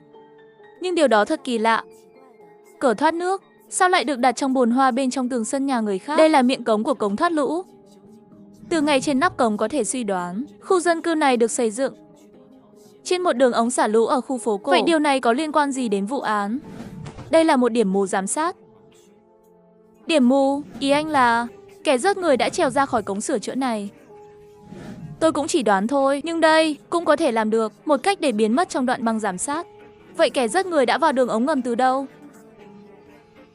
Tôi không biết, nhưng chắc chắn nếu thủ phạm thực sự là xả lũ ngầm vào hiện trường vụ án, vì vậy vị trí hắn ta đi vào đường ống xả lũ cũng nhất định là khu vực mù của camera giám sát. Lập luận này đã đúng chưa? Vậy làm thế nào mà kẻ giết người vào được nhà? Năm đó, cảnh sát không tìm thấy bất kỳ vết cậy nào trên cửa ra vào và cửa sổ, dấu vết di chuyển. Một sát thủ chuyên nghiệp như vậy, cô nghĩ anh ta sẽ không thành thạo kỹ năng mở khóa. Này cũng đúng. Chúng ta có một giả thuyết. Tiếp theo phải làm gì? Có số điện thoại của công ty đô thị không?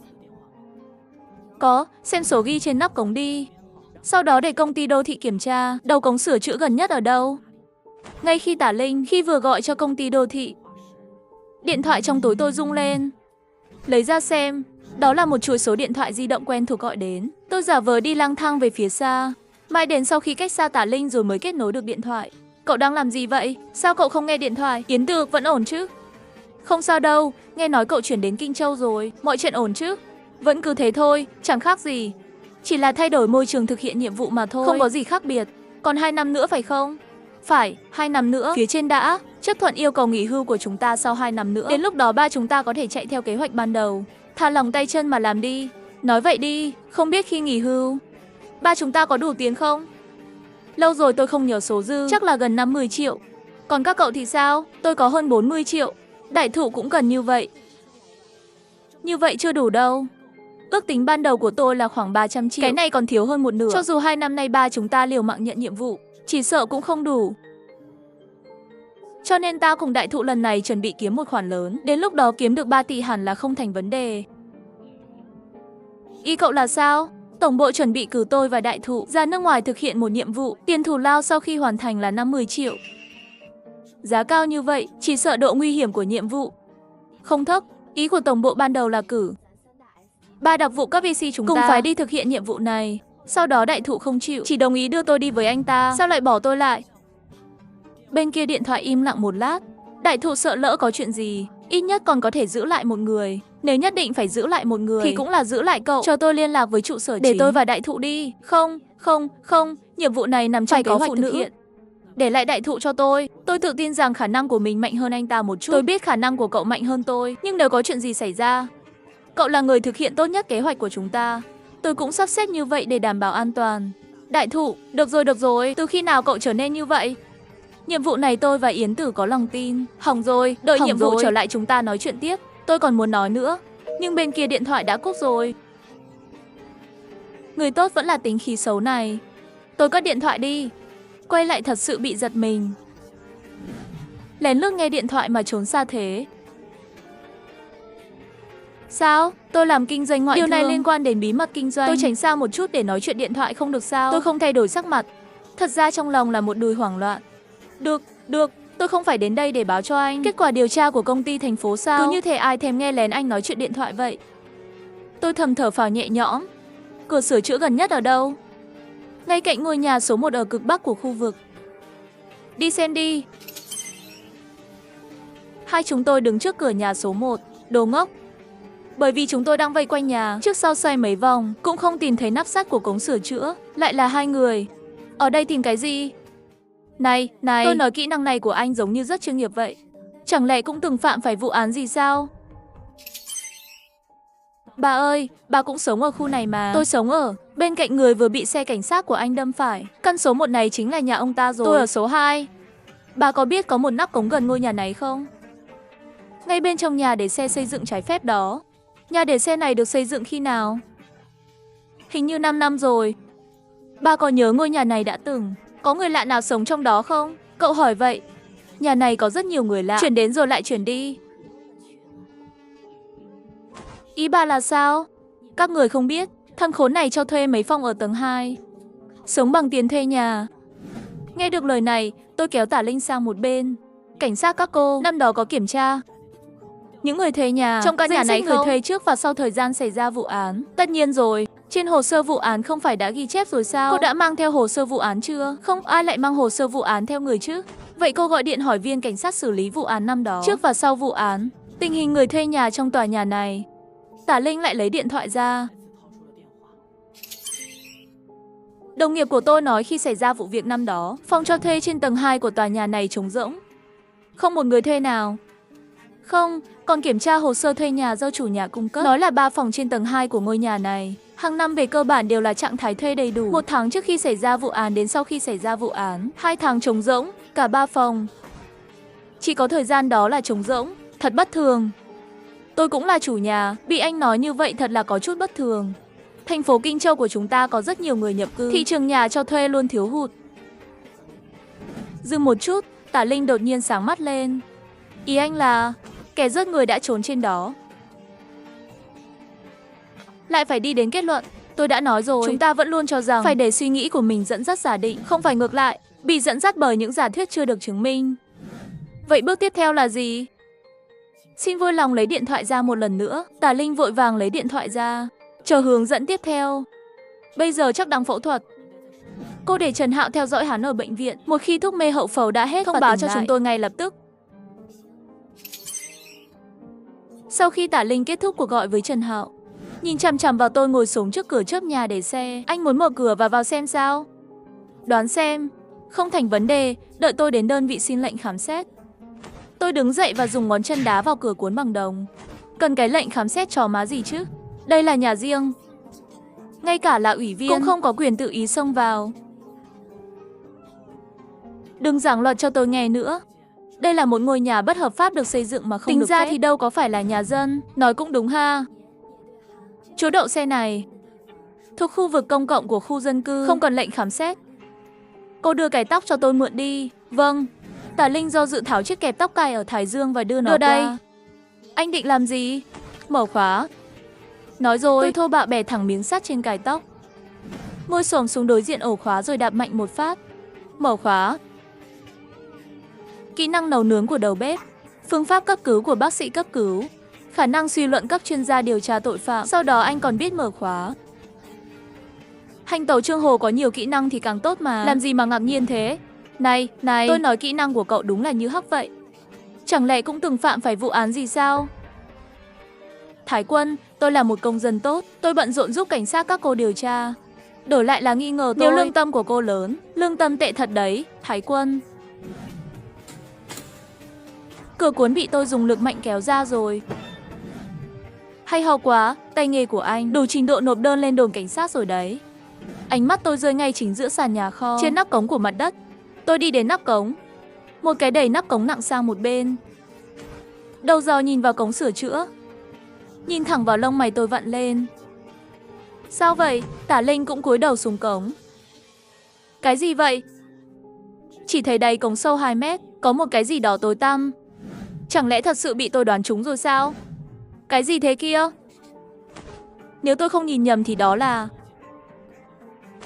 một bộ đồ bảo hộ hóa chất. Ai sẽ để một bộ đồ bảo hộ hóa chất ở đây?